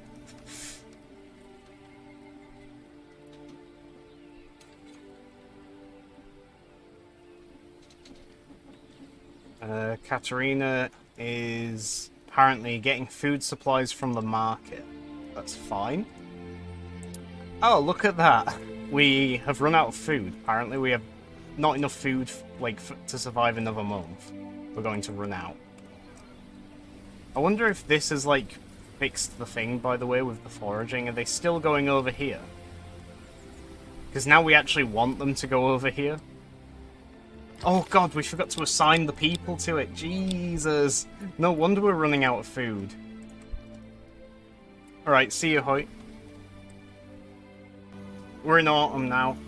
We've got a nice autumnal leaf as the icon for the season. Ah, god, we need to prioritize jobs here. I don't know which one to fire. I'm gonna fire the market stall, because there's no point him working there if there isn't even any food to stock the stall with. So yes, you go work at the foragers instead, and I think the logging camp as well. We need food more than we do timber. Timber isn't necessary to survive, food is. The only reason we'd need timber is for more expansion.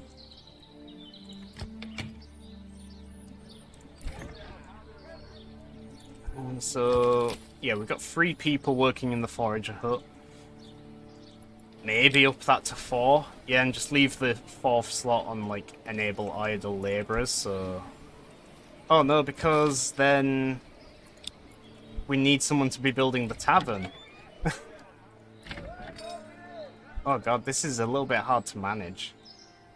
I might have gone a little bit faster than I should here. I'm not sure how. Or maybe I went too slow, and I should have had all this before I ran out of food. I was just taking my time and appreciating the beauty of the game and like trying to get a nice layout for my village centre here. I think it was worth it. In fact, it probably was worth it until I die, so we'll have to see. The tavern needs 5 goods. I swear it only cost 4 timber to build though, so why does it need 5? Oh well, at least someone's building it, so that's good. Making good progress as well, to say he's just doing it on his own, our Albrecht.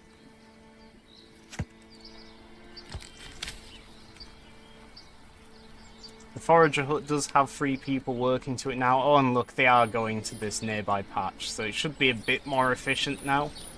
These guys bringing the berries back to the forager hut, and then presumably the guy working at the granary transferring them from the hut to the granary. What is he doing right now? Going inside? Sure looks like it. You alright, Peter? You look a little bit stuck there, my lad. I have seen in the pause menu there is like debug buttons to unstuck people, but this guy might be alright. Maybe he's just chilling out. It says he's going inside, so it's a bit hard to click him as well. There we go. Yeah, going inside. Let's see. Is there a boot mode? Emergency mode? Click a peasant to move him if they're stuck.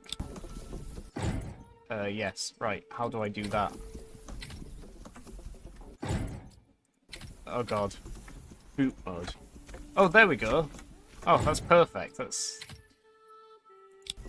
And now I've disabled boot mode, I think. Oh no, I'm still in boot mode. Oh, you only click it once and it turns off automatically, right. Well, that's pretty handy. We were able to fix that little issue.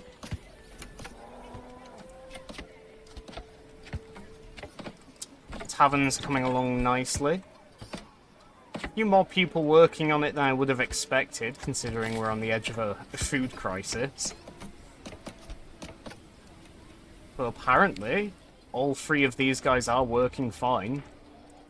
So maybe we do actually have more people than I realise, because these guys are only working because they're set as idle, they don't have jobs. In which case, I'm going to put someone back on logging then. And then maybe one of these people are going to stop and go logging instead. It says they're all unassigned, which is a bit odd because when you look here it says 0 unassigned families.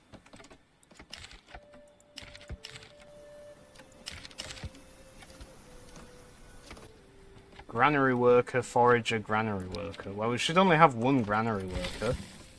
And that is Peter. Who is transporting... Oh good, yeah, so he's going to the forager hut, bringing the berries back, taking him to his hut. His own, not the hut, sorry, the granary. The food stall does still have 4 bread slices in it, I guess, or loaves. I am a little bit scared now for when winter comes, because we're already on the edge of death just by trying to manage the food. We're going to have to manage fuel as well in a minute. I haven't bothered to build a, what's it called?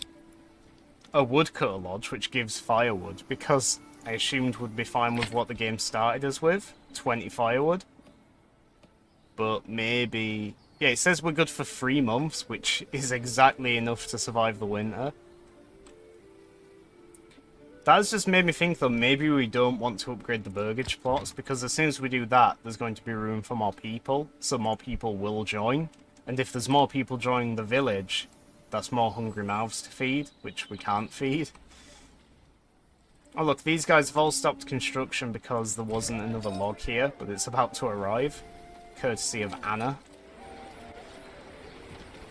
Maybe? Where are you going with it, Anna? Taking it round back? Oh no, interesting way to get inside the building. And then you're going straight through the building into the yard anyway. Interesting pathfinding. Could have just taken the front way in, but you do you, Anna. So there's a log there now. I don't know where it's gone. Is it in there?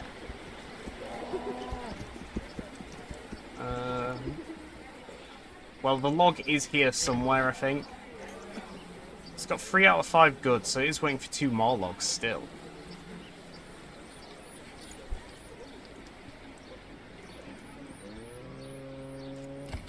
Is the guy logging now? No, no one's actually set to logging. Well, where have the other people gone? Because there were like 4 people working on this. Did they just decide to go for a mope about until the log arrived? I'm gonna put it on double speed. Oh, look at this. A big dark cloud is washing over the land. Oh, it is actually just the shadow from a cloud. Ominously only over the tavern, really. Oh no, it's over here now as well.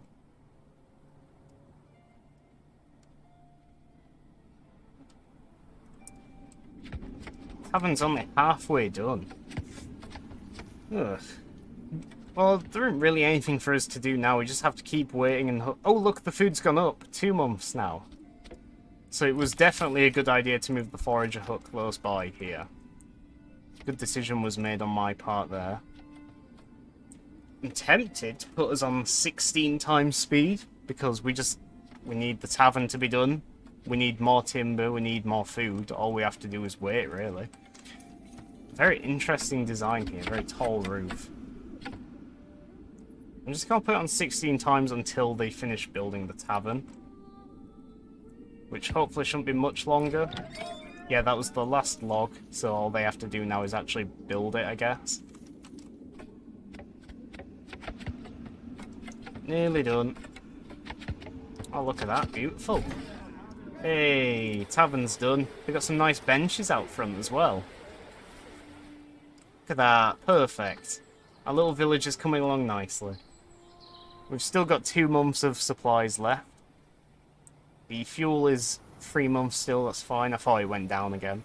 I think, to be fair, it has gone down at some point when we had fewer people, because at the start it's worth 5 months. We have 40 berries saved up, apparently.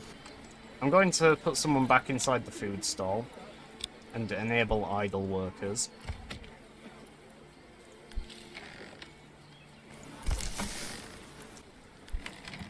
I'm going to disable idle workers for the storehouse, I think, and just leave it as 1 dedicated person. Assuming I'm actually understanding that's how it works. Where are you going with this log? Oh, you're just taking it to the storehouse. Yeah, she is.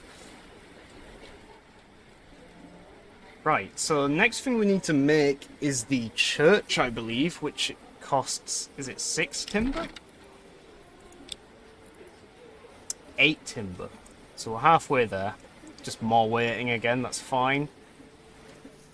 We got a lot of berries saved up now. We've almost run out of the bread which the game gave us at the start, but that's fine. We've completely replaced it with an entirely berry-based diet.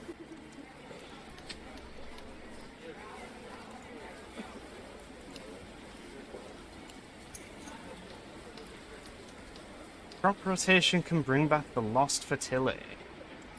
So I guess, yeah, each time you grow something here, the fertility will go down. So I guess to counter that, you do a crop rotation of fallow, and then you do crop again, like that, alternate. Possibly. We'll have to keep an eye on that and try and remember 87%. Hello again, Brat. Glad to see you back. How are you doing? I know I asked you earlier, but time has passed since then. 2.5 hours, just about. I'm still having fun playing this. We've got a very nice looking little village now, by the way. You can see here we've got a few houses. We've just built the pub. You can't name the pub, unfortunately. We could give it a nickname. Oh, shit, yeah, we need to actually assign someone to work here. Oh, we need...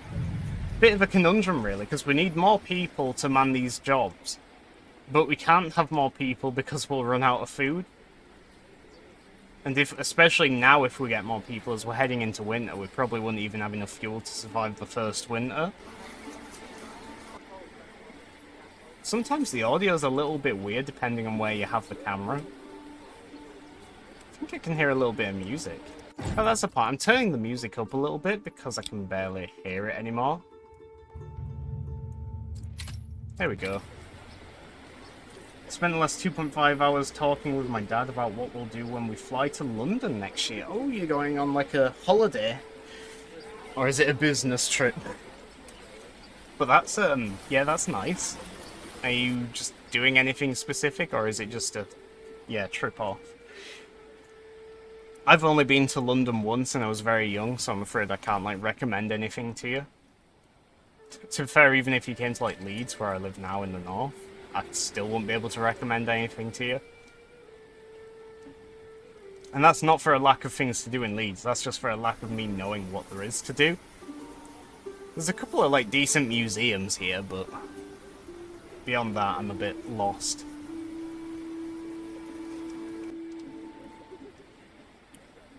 Things are looking good now. Yeah, we seem to have a stable source of food thanks to the berries over here. We've got the tavern built. I guess the next move is just to do the church, in which case we need more timber. But to get more timber, we need someone working here. I'm hesitant to lower the workforce in the forager mill because having 3 people working on it seems to be of what saved us from the brink of starvation. We have 1 in the storehouse, 1 in the granary, we can't lower them. The tavern doesn't even have anyone working in it.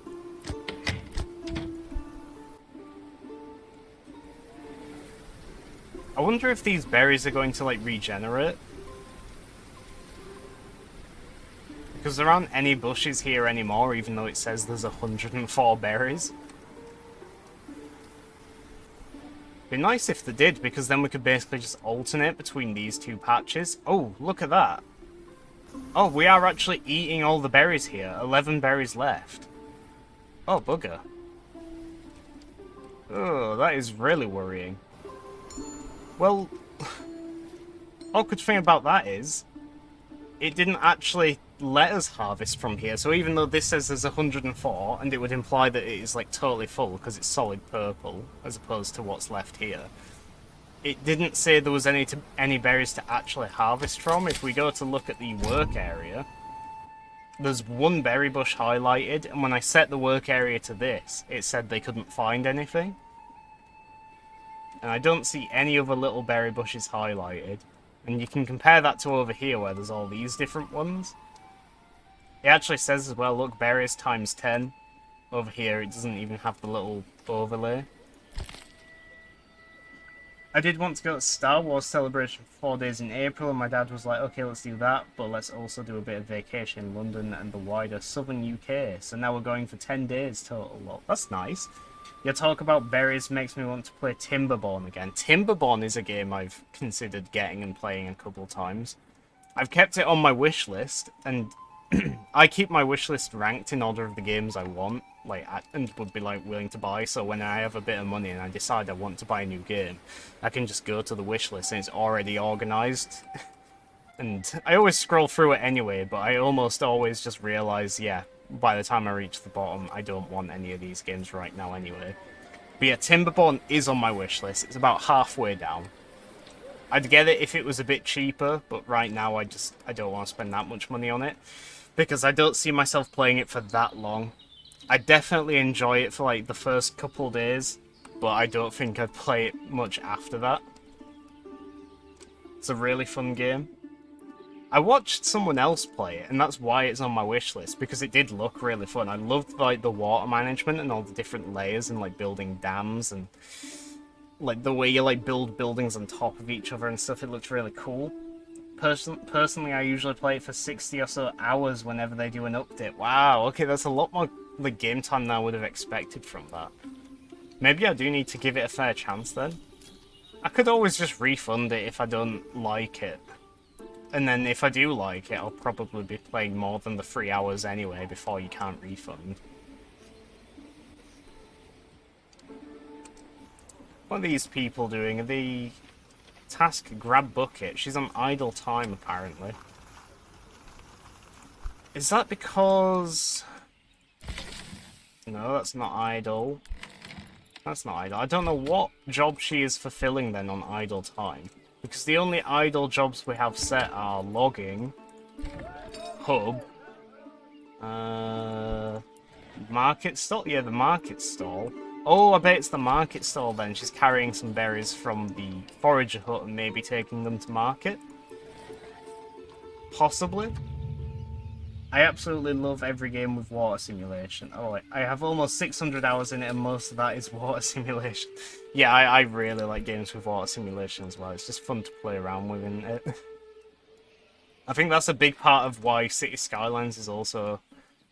I mean, there's plenty of reasons why City Skylines is considered a good city builder, but the fact it has, like, dynamic water physics and how that works with you actually building a dam and, like, terraforming the landscape, it just adds a whole new layer to the city builder side to it. Like, it's no longer so 2D, you're stuck with the land you have. It feels a lot more dynamic. You can tailor it to exactly how you want.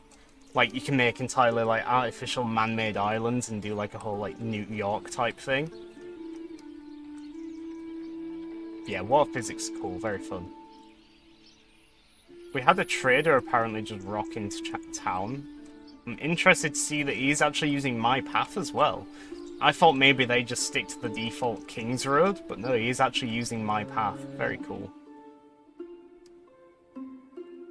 This is my path, this one isn't. This is like a default fork in the road. So maybe... Yeah, look, he's actually going that way anyway. I don't know what they do though. Maybe when you zoom out, I saw there's trade here, and there's a price. I don't know how much money we have. We have berries. Would people want to buy our berries? Export only? We really don't have like anything to export here. All we have is berries. Oh wait, these are different tabs. We could sell Bessie. I don't think we want to do that. She's a valuable member of the village.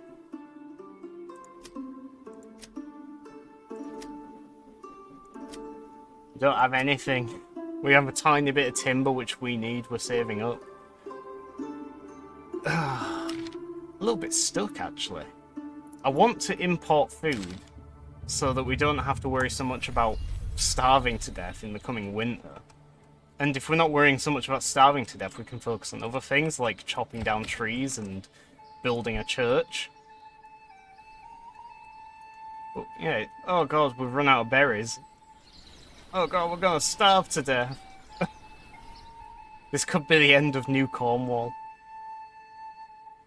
Oh, we wanted to build a farm building as well, so we could actually use the farm field. The only problem being that it's already autumn, so they won't be planting new berries anyway. Wait, end of harvest. Plowing and sowing crops recommended for maximum yield next summer. Berries start disappearing. Berry deposits vanish in winter. Firewood is required for survival. Sheep shearing forbidden. Chance of getting ill.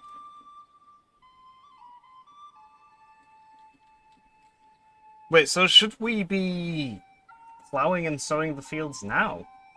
In which case, we do want a farm. So we can do that before autumn ends. Let me just pause. We're probably not even going to build the farm building in time anyway, but we could actually do it as well. We have the resources. For once. Let's go, people! Right, it did destroy a few trees, but it doesn't matter. There's plenty of trees around. Look at this. Very nice trees as well. Look, since we're in autumn now, we've got a lot of red and orange leaves on them. Very pretty game. By the way, Brat, if you're still here, does the game look alright? Like, still.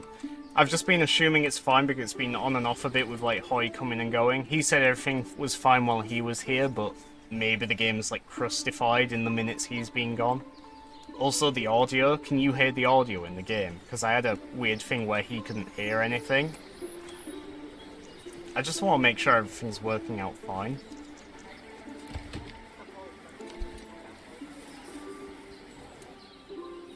Need a drink.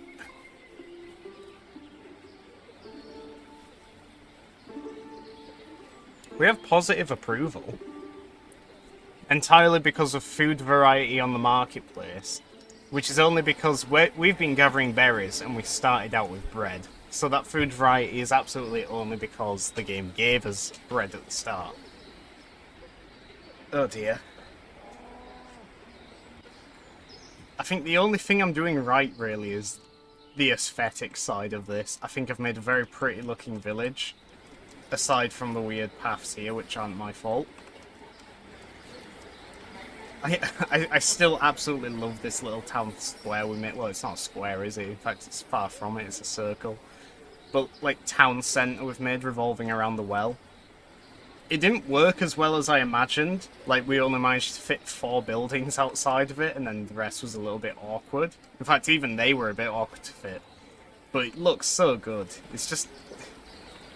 I like this, like, extra wide path as well. I'm not sure why this is wider than the others. Like, we have a path here which is half the size. I said at the start I wonder if the paths widen the more that people use them. I wonder if that is the case. But then again, it's still doing the weird thing here where it's very narrow and then it gets wide, wide, wide, very wide.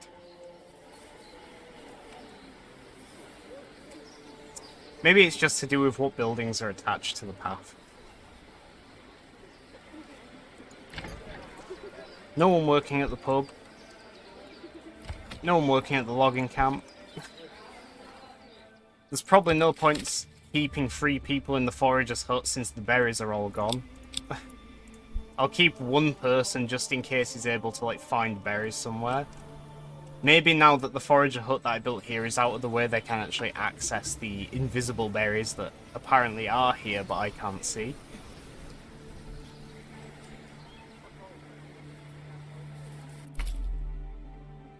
I think it did say we got... Yeah, we have a development point, it's just you can't spend them. Oh, there's different tabs, I think. Oh, no. Yeah, you can't spend them in this demo, unfortunately. We'll have to see what that's about in the full release of the game.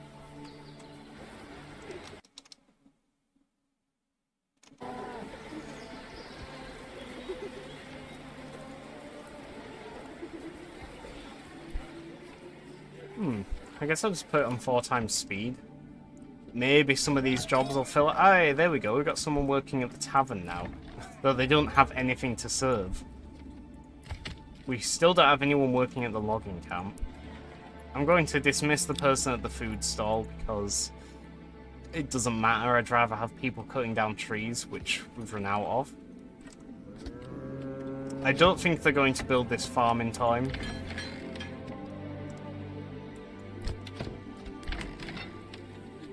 There is another mum. And it does... And maybe we'll finish it in time.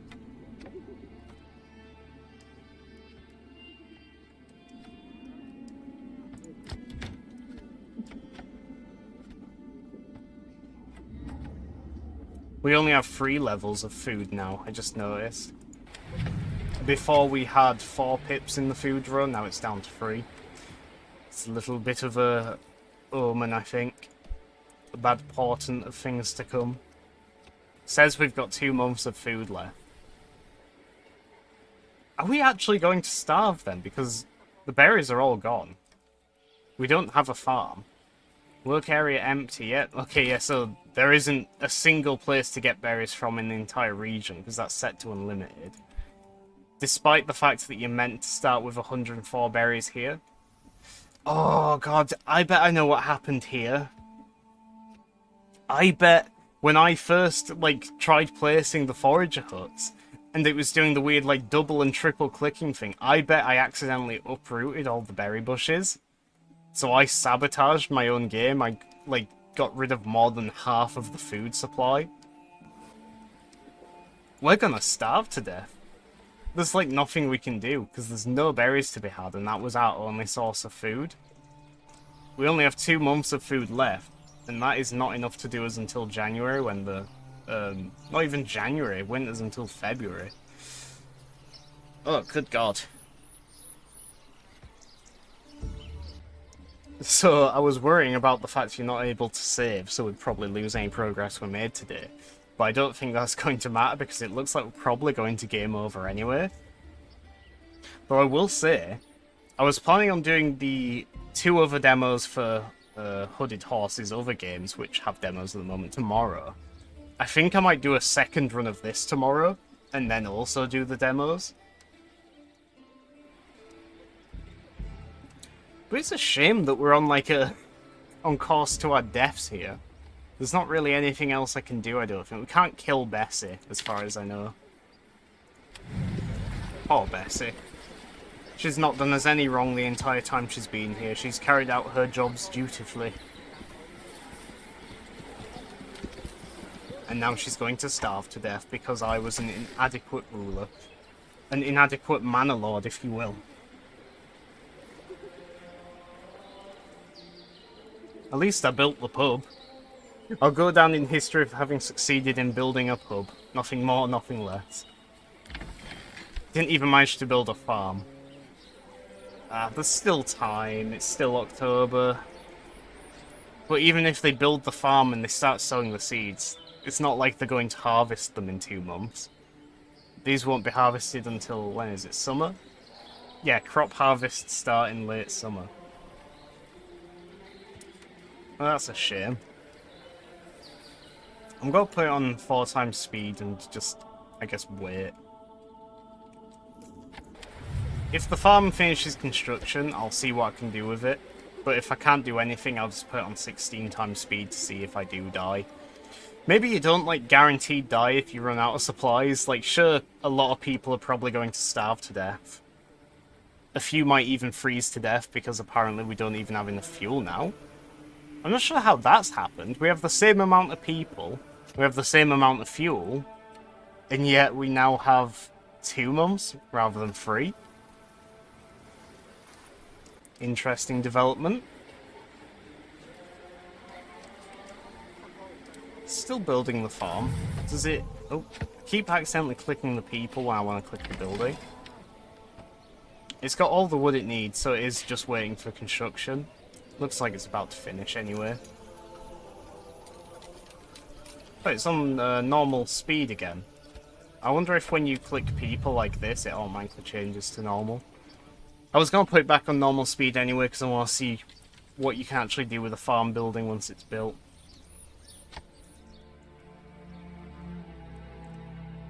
Regardless of my failure in ruling this village, like I say, I am very pleased with how it looks.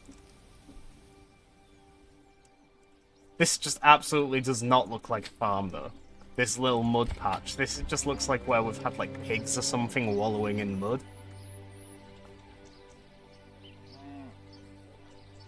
I have no wealth. I've got 100% public order, though. And I've still got approval, because I've been carried by the food variety from having bread at the start. That said, I don't know if anything could even happen if your approval gets low enough in this, because you don't... This is only the city building side, so I don't know if you can, like, have revolts in the full version, which you need to quell using your own army. Winter is coming. Oh god. Don't I know it. We built the farm now. Threshing priority. Total field workers. Oh god, that's a lot of people that can work here. A lot of people which I don't actually have.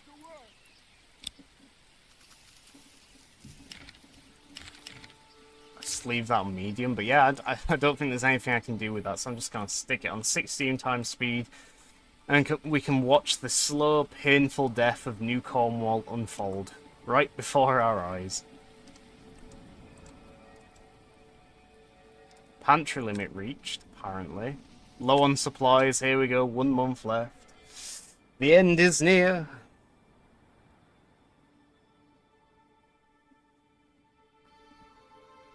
At least we'll look very pretty when we die. Surrounded by, like, a nice autumnal season. Oh, it's actually probably going to go all snowy and cold and dead in a minute because we're in November and it's about to turn to winter. It says we have 2 months of food, but only 1 month of fuel. I don't know, like, we still have 20 firewood, so I don't know why we're running out of fuel when we're not even using it. It's a little confusing. Maybe I'm misunderstanding something, or maybe it's bugged from when I accidentally... Oh no, I destroyed the granary, not the storehouse.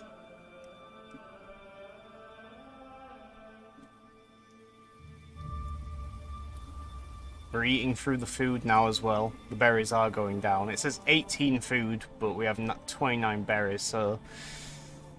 Well, I guess, like... Yeah, 2 berries equals 1 food by the looks of things. Yes, we know berries have died out. We've harvested them all anyway. Oh, look, snow.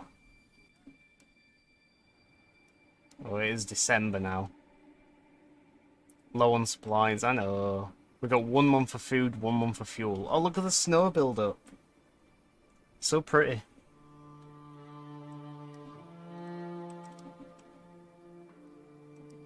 Ah, a little bit sad, isn't it? Should I have one last walk around before everyone dies?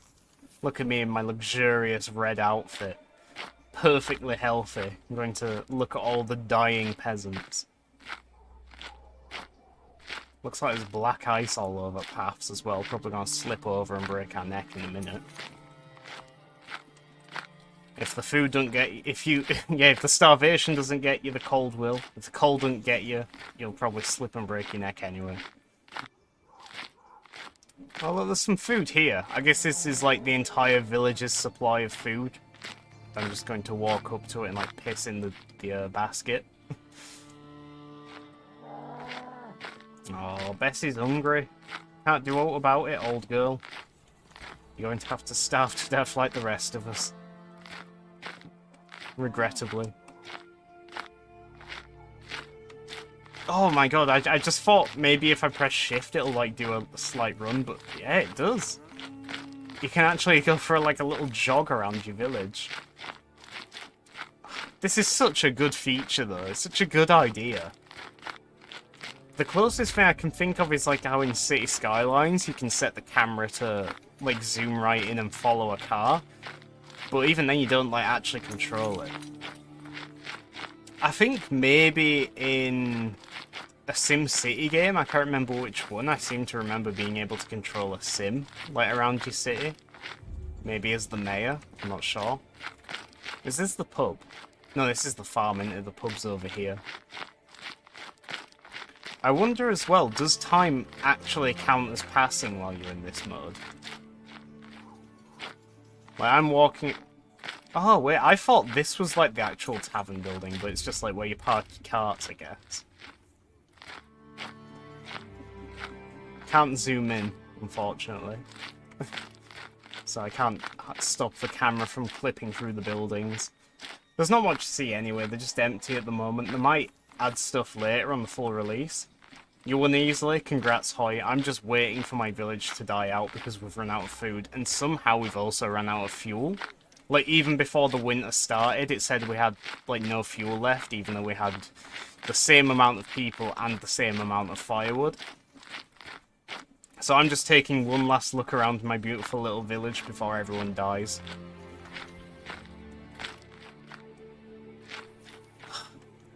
I do like it, and I will definitely be having another go at this, either on stream tomorrow or off stream. Because now I have a better idea of what buildings I need to make. I was 300 damage away from top damage. Even I die. Or Fritz, yeah, you'll probably die. I don't actually know how it'll work out. Maybe in the demo people can't die. We'll have to find out. We'll go up the path to the site of the old berry hut, whatever it was called. The gatherer's hut. Long gone now. I wonder if you can go, like, into other regions or if there's, like, an invisible wall. Or Fritz. So either everyone or no one will die. Depends on if it's programmed in yet. Be sad to see Bessie die. I'll miss Bessie most of all. 300 less damage and I have 20 less kills than top damage. Oh. Is he taking Bessie somewhere? Or where they're going? They're off out to the woods. Or is he gonna put her down and eat her? Desperate times call for desperate measures. Old Bessie needs putting down and carving up for food so we can make it through the winter. Poor Bessie. So with way less battles, I got almost the same amount of damage. Right. Where actually is this guy taking Bessie? There's nothing out here. Oh, wait. Oh, no, he's taking it to this log, isn't he? So, yeah, he's just going to tie the log and make a drag it back. Bessie doing what she does best. Pushing me out of the way very jankily, apparently. Oh, well. Where are we at? We're still in December, because I was on normal speed. I wonder if you can even walk around on 16 times speed.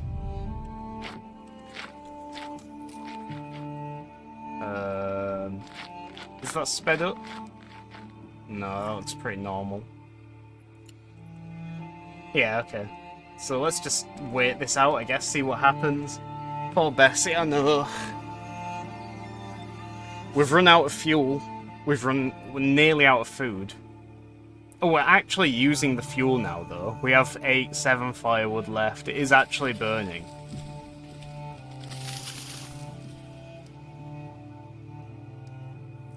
Oh, sad times. Not gonna survive the winter. You're literally the only streamer streaming with hooded horse tag. That's, odd. I don't know. I think earlier I saw someone, like, actually in the title say, "Thank you, hooded horse."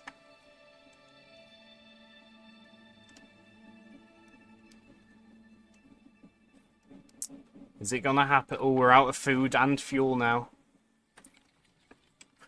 We've got loads of timber. We can build the church. Should we build the church? In the middle of winter, everyone's starving to death, freezing to death. We will find solace in the Lord. Come on, people! Get to work! Come on, lads.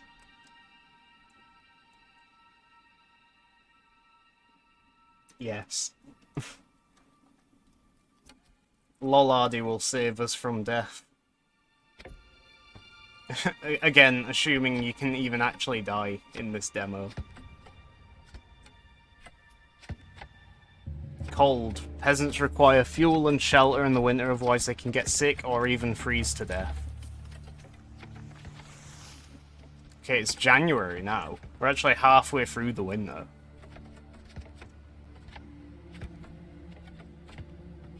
Got no food, got no fuel, got plenty of timber. Hunger. Oh, it's kicking in now, lads. Maybe praying will help. You never know.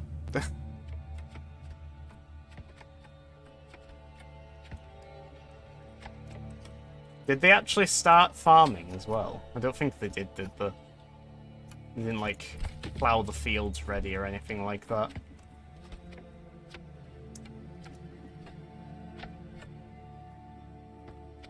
This church is a lot smaller than its, like, box, like, I guess, gives it space for.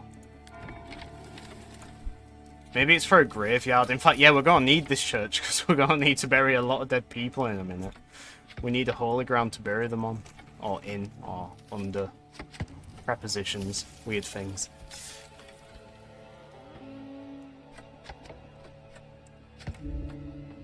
The snow is melting. It is February, lads. We've built the church.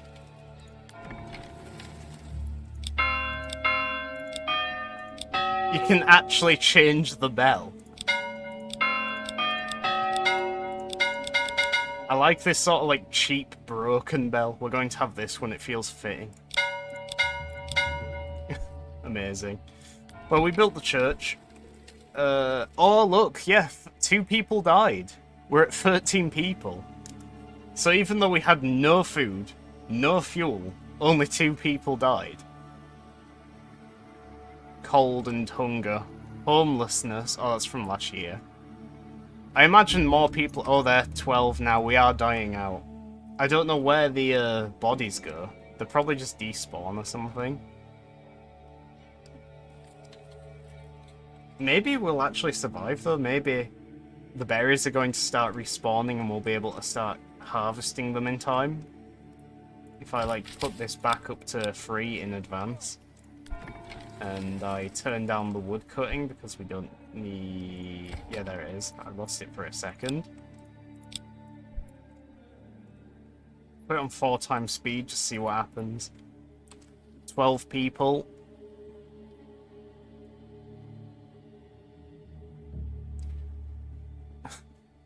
we're not going to need fuel now, like, because you only need fuel for the winter. So we only need the food to survive. Still at 12 people. In fact, no, we're at 13 people now, so someone new's just rocked up again. Either that or one of the families has just gotten busy. I recently learned that the difference between saying you're in or on a vehicle is apparently whether you can walk around inside of it. Oh, yeah, like on the train, on the bus, versus in the car, in the van. Oh, we're down to 9 people, 8 people. They're dying. I don't know, like, because when you have these burgage plots and you have the space for more people, the people automatically turn up and move in. So I wonder if that's what's happening here. Like, are we losing people to hunger and the cold? And then people are... Oh. Suddenly the bells are ringing out for each death we've had.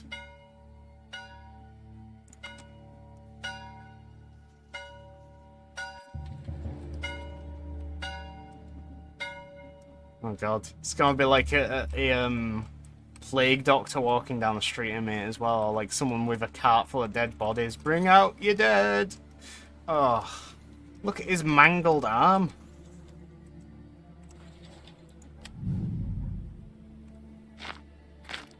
Ah, what a waste. It looks a bit like he's like stuffed with cotton or something, like he isn't a real person. Like, look at his arm there.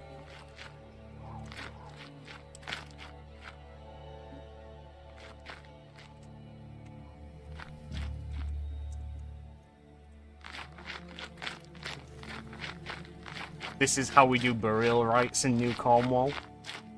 The Manor Lord himself investigates the dead person who has just dropped dead in the street from starvation or the cold, does a couple of laps around the body, and then squats over them. This is how we do it in New Cornwall.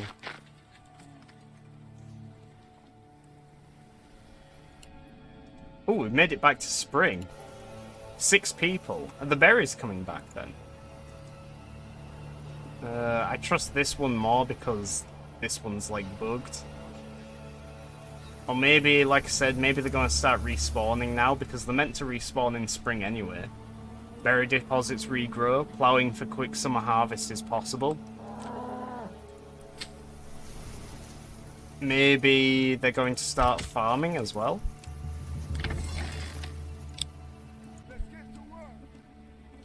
I don't really know what's happening anymore. We're in, like, limbo right now. Like, we should have absolutely just died in that winter. There shouldn't still be people alive. Mind you, they are going to die soon anyway. Apparently we have 9 months of fuel left, despite having 0 firewood. Interesting. What about a truck? Because you can be in the behind of a truck or driving it. I assume you're meaning, like, a pickup truck or something, and when you say in, I think you mean like walking around on it. Because if you sat in the back, that's not walking around inside the truck, is it? Or... Well, deaths or not, I think the stream's coming to an end anyway, because I've been going for 3 hours. We had our fun with it. In fact, in 20 minutes, the public version of this demo should be going live, so maybe I'll stream until then. Death or survival. Like a truck or logistics thing. Oh, like a lorry, a wagon. I was thinking as well when I said van, you can be in a van, but technically you could like walk around in the back. It's just that you don't.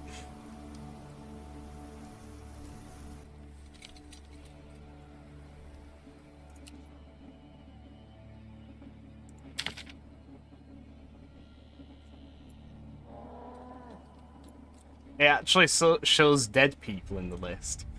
Linhart, dead. Peter, dead. Lawrence, dead. Amazingly, Hoy, Brat, you two are still alive. You survived the winter. You're probably gonna die any minute still, though, because we still haven't got any food. I didn't think about it this deeply, but it would be a question of whether walking around is intended to be done or not. Yeah, I think that's true. Another death.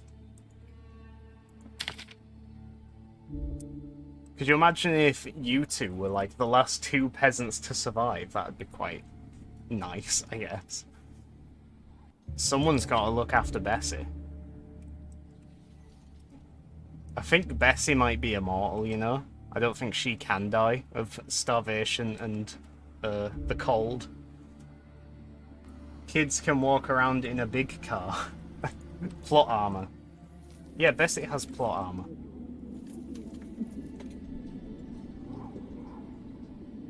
I like the little puddles that are forming here in like the slightly unkempt, grassy, muddy paths and stuff.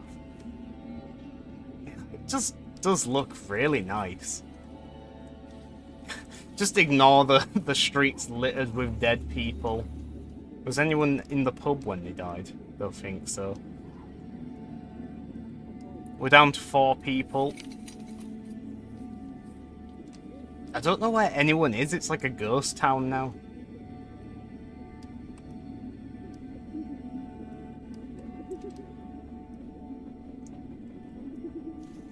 I can hear like an owl. And I could hear like someone tilling soil then, but I think that was just a generic ambience. Game over. Work in progress. Well that's that.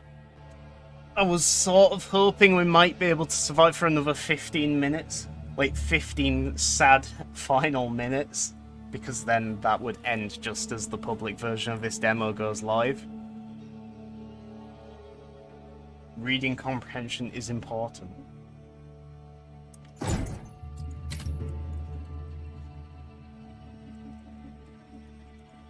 Well, that's that, I guess. All we can do now is quit. I've got to say, not as many people turned up for this stream as I expected. I thought it'd be like a really good thing to stream a game like new like this, especially one where it's like an early access demo before it goes public. But I still had fun, and as I've said before, that's what matters most. I did enjoy making this village a lot. I think it looks really good, and like I say, I'll be playing it either offline or again tomorrow. Maybe I will be playing it offline because this may be an unknown game. Like I said, there was like 9,000 to 7,000 people streaming it earlier. Which is another point in itself, a lot of competition. Let's have a look. Manor Lords. It's also got a category. Yeah, it's got 12.5k viewers right now. So it's not an unknown game. No, mech, it's always, and I mean always, about the money. You what? Oh, is that in response to me saying it's about it being fun?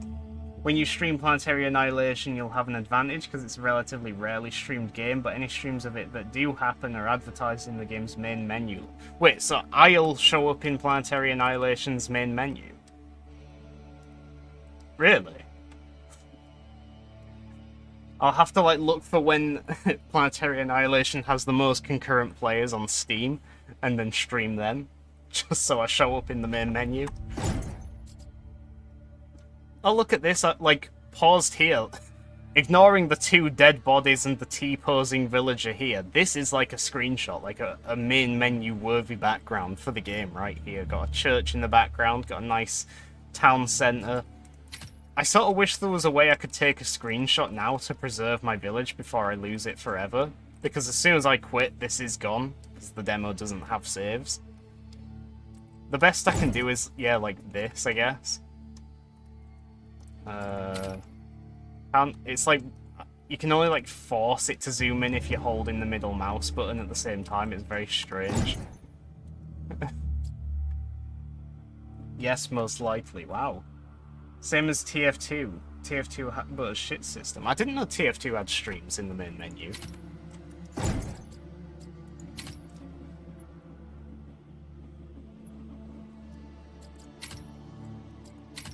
So does this mean that Bessie is like the last living thing in this village? Hang on, let me see if I can find her hitching post. There she is, I see her.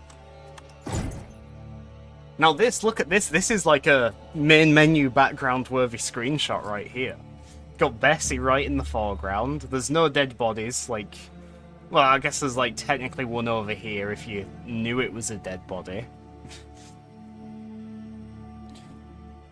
I guess I could chat shit for the last 10 minutes, and then I can announce live that Steam NextFest has started or something. Screenshot it. Oh, that is a thing as well. Wishlist it on Steam. Be sure to wishlist it on Steam if you are interested in this game.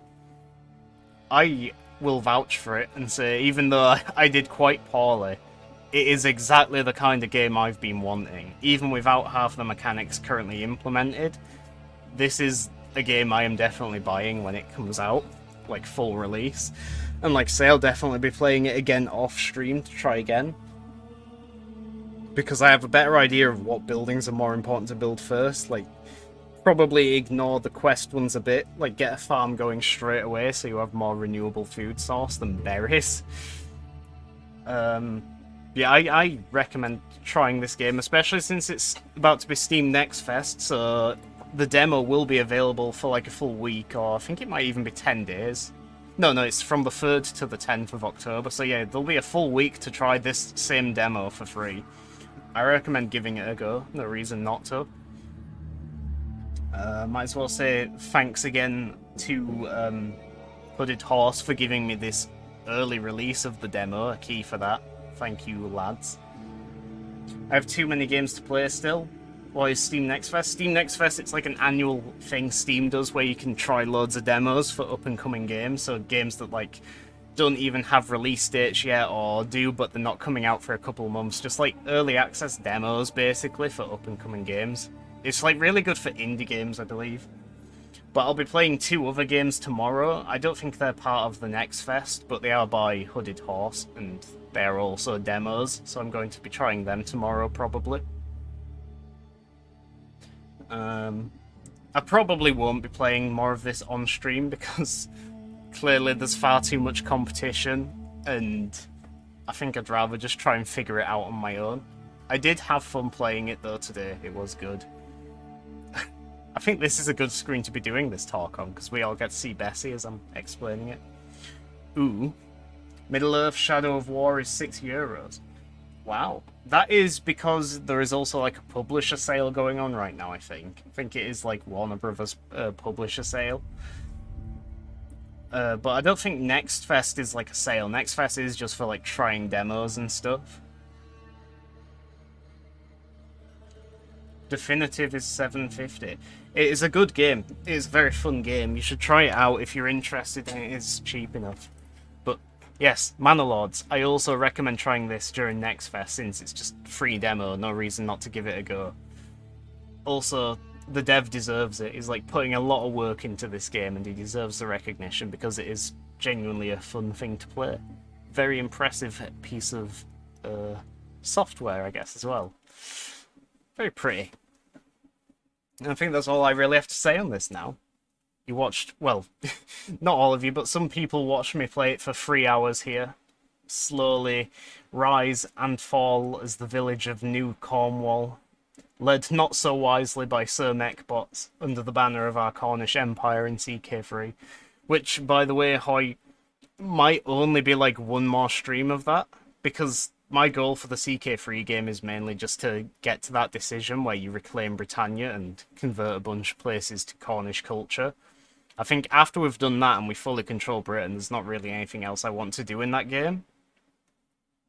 So that's probably just going to be one more stream, and probably a short one at that. It might start as CK3, go for an hour, and then we'll play something else. We'll have to see. I don't even know when that'll happen. That might be the same day I stream Planetary Annihilation. That could be good. Because I don't know how long I'll be streaming Planetary Annihilation for either, so yeah, mash those two together, we'll see. And then if I end up really liking it and wanting to play more, I'll do a second one of it. Do put it in a playlist in the VODs channel. The VODs channel I've really fallen behind on, because it takes so long to download the VODs, then it takes so long to process them in Adobe Premiere to like cut them up into bits, and it takes so long to re-upload them and for YouTube to process them. It's such a long process. It's really like hard to bring myself to do, because I can only really do 1 or 2 a day.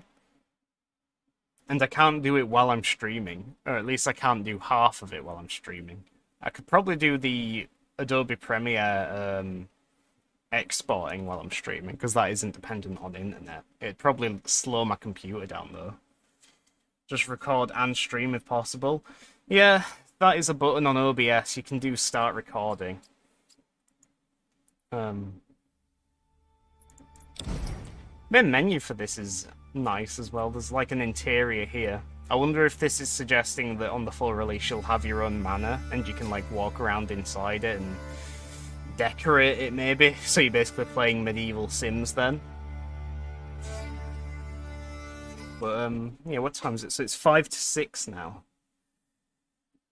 I wonder what other people have managed to do in their games. I see in the thumbnail here some Russian person's got a windmill, so that's further than I got. Someone's walking, 2 people are walking around. I've got to say, some of these villages look decent from the thumbnails, but I still prefer my little roundabout around the well thing. I think that looks best. Still can't tab out with the audio cutting out. I don't want you guys to think the stream has crashed or anything. I was going to time it for when NextFest starts, which is probably in 5 minutes, but I've run out of things to talk about, so I'm probably just going to end it here. Yeah, let's put it on the ending screen.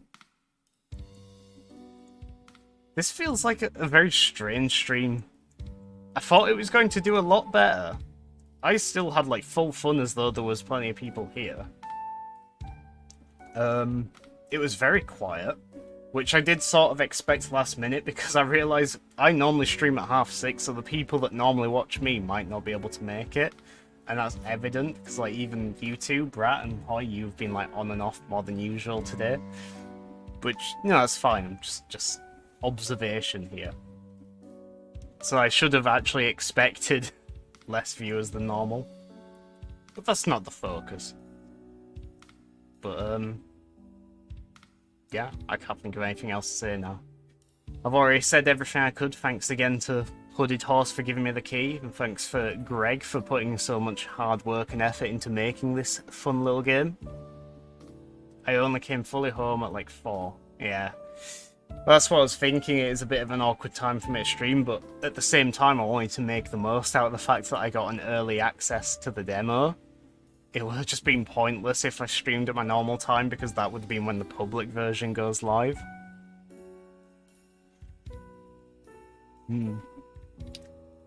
Still, that was fun. Oh, I see the one you're talking about, Hoy. Yeah. Quite a few people live now. I think when I started there was like half as many channels. And am I right at the bottom? Yeah, more or less. Whatever, well, yeah, that's it. Oh, Godslayer. No, I just got here.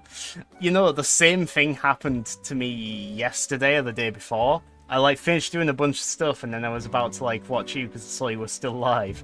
And I joined and it was just the the stream ending screen. I was like, oh, okay. But yeah, no, I'm afraid I am going Godslayer, and that was actually my stream for the day. I'm not doing another one this evening. I was playing a demo for a game which I got an early key for. Like, they were giving keys out to content creators ahead of the actual public release of the demo, which is in a couple of minutes. So that's why I was streaming earlier than normal.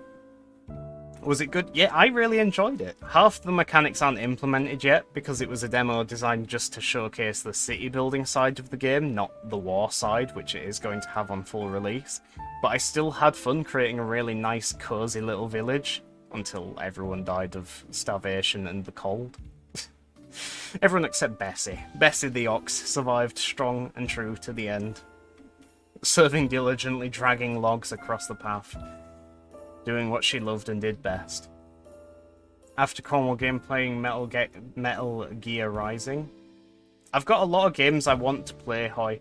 If you actually look on my channel, I have added a few things to the schedule. Most of the entries say, like, date or time to be decided, because I don't know when I'll actually get around to playing them, and I might have real-life plans that get in the way. But those are definitely games I'm wanting to stream this month, one of which is Alien Isolation, which you suggested, Hoy, so hey, at least there's that. I figure since it's October, now would be a good month to play it. What is the command again? It's not a command, it is literally just under my channel page. Maybe I have to be offline for you to view it, but it's just the schedule page. I could get you the link though, I think, if you hang on. You might hear me twice in a second. No, I caught it just in time. Yeah, it looks like I have to be offline for you to be able to see it, because I don't see the tabs anymore. Oh well.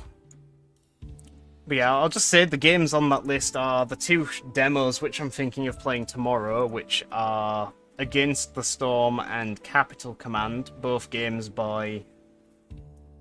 Yes, that goal is out of date. That is from a CK3 achievement hunting stream I was going to do, but immediately gave up on.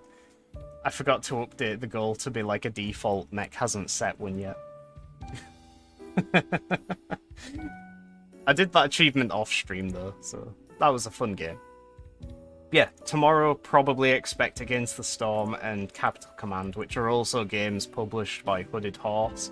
Also strategy games, I think, so on brand. Then on the 25th of October, you can expect me to play Victoria Free. Depending on the time, I'm really going to try and stream that as soon as it goes live.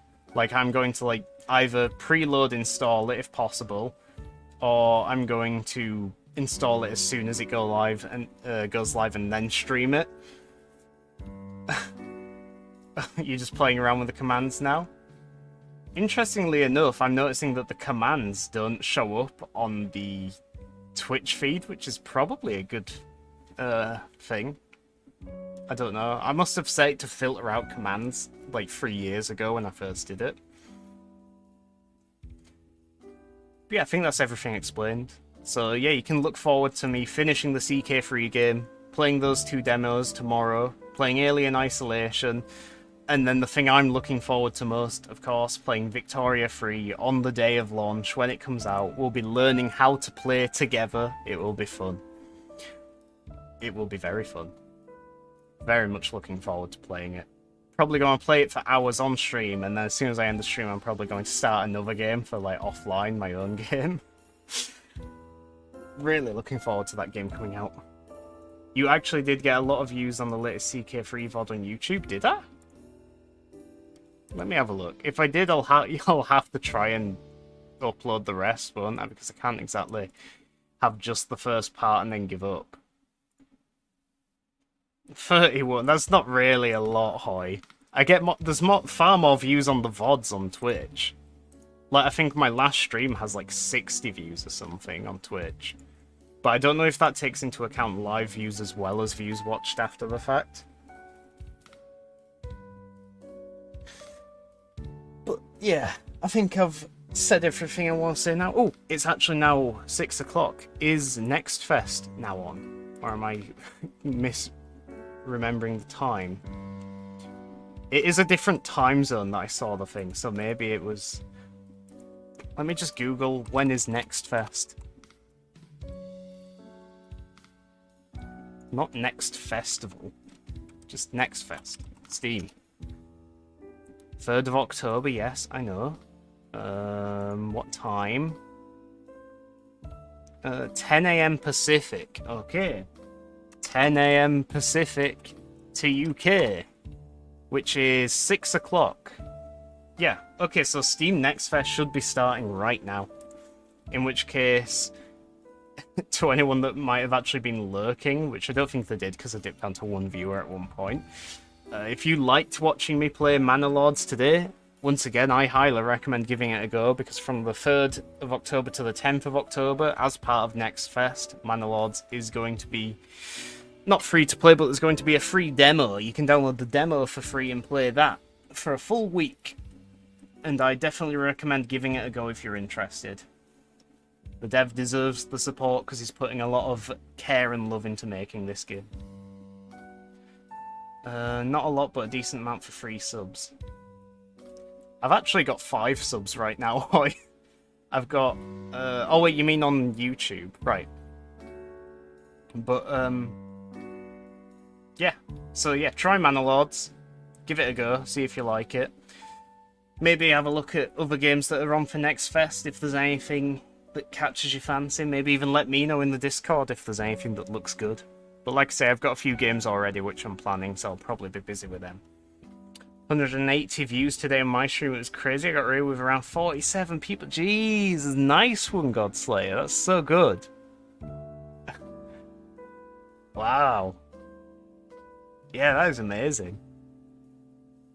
But yeah, I'm gonna head off now because I've made my peace. I've said what I wanted to say. Steam NextFest should have started like 4 minutes ago, but my Steam still looks... Oh, yeah, no, it started. There we go. On the store page, it has apparently started for me now. So check that out if you want to find some fun indie game demos and stuff. They stuck around and I'm sure they enjoy it. Well, that's good. Great to hear that, Godslayer. Raids are always fun. I had a couple of raids a few streams ago. I've got raided a couple times now by Ex-Sanguine Hand, who joins for my CK3 streams now and again. I think he must be on a later time zone than me, though, because he usually raids me, oh no, wait. Around the same time, actually. You need to join me in Payday. I don't want to play Payday, Godslayer. I'm sorry, it's just, I really don't like Payday. It's not my game. I've given it plenty of time. Hang on, let me have a look on Steam what my playtime is.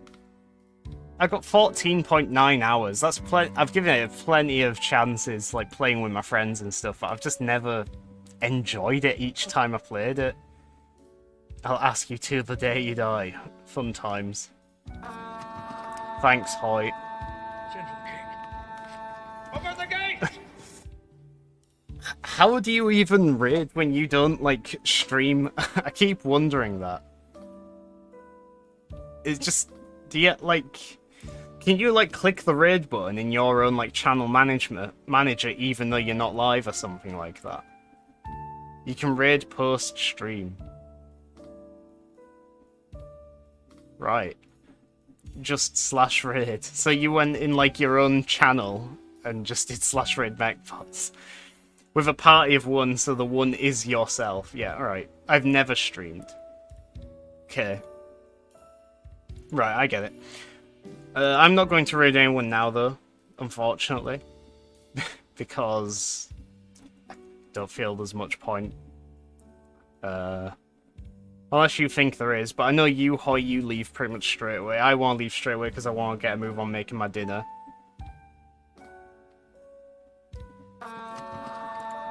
Thanks, brat. I didn't even know you were still here. Can I raid myself? Mechbots. A channel cannot raid itself. Oh, it was worth a try anyway, wasn't it? But yeah, I'm gonna go now then. I hope you guys enjoyed the stream.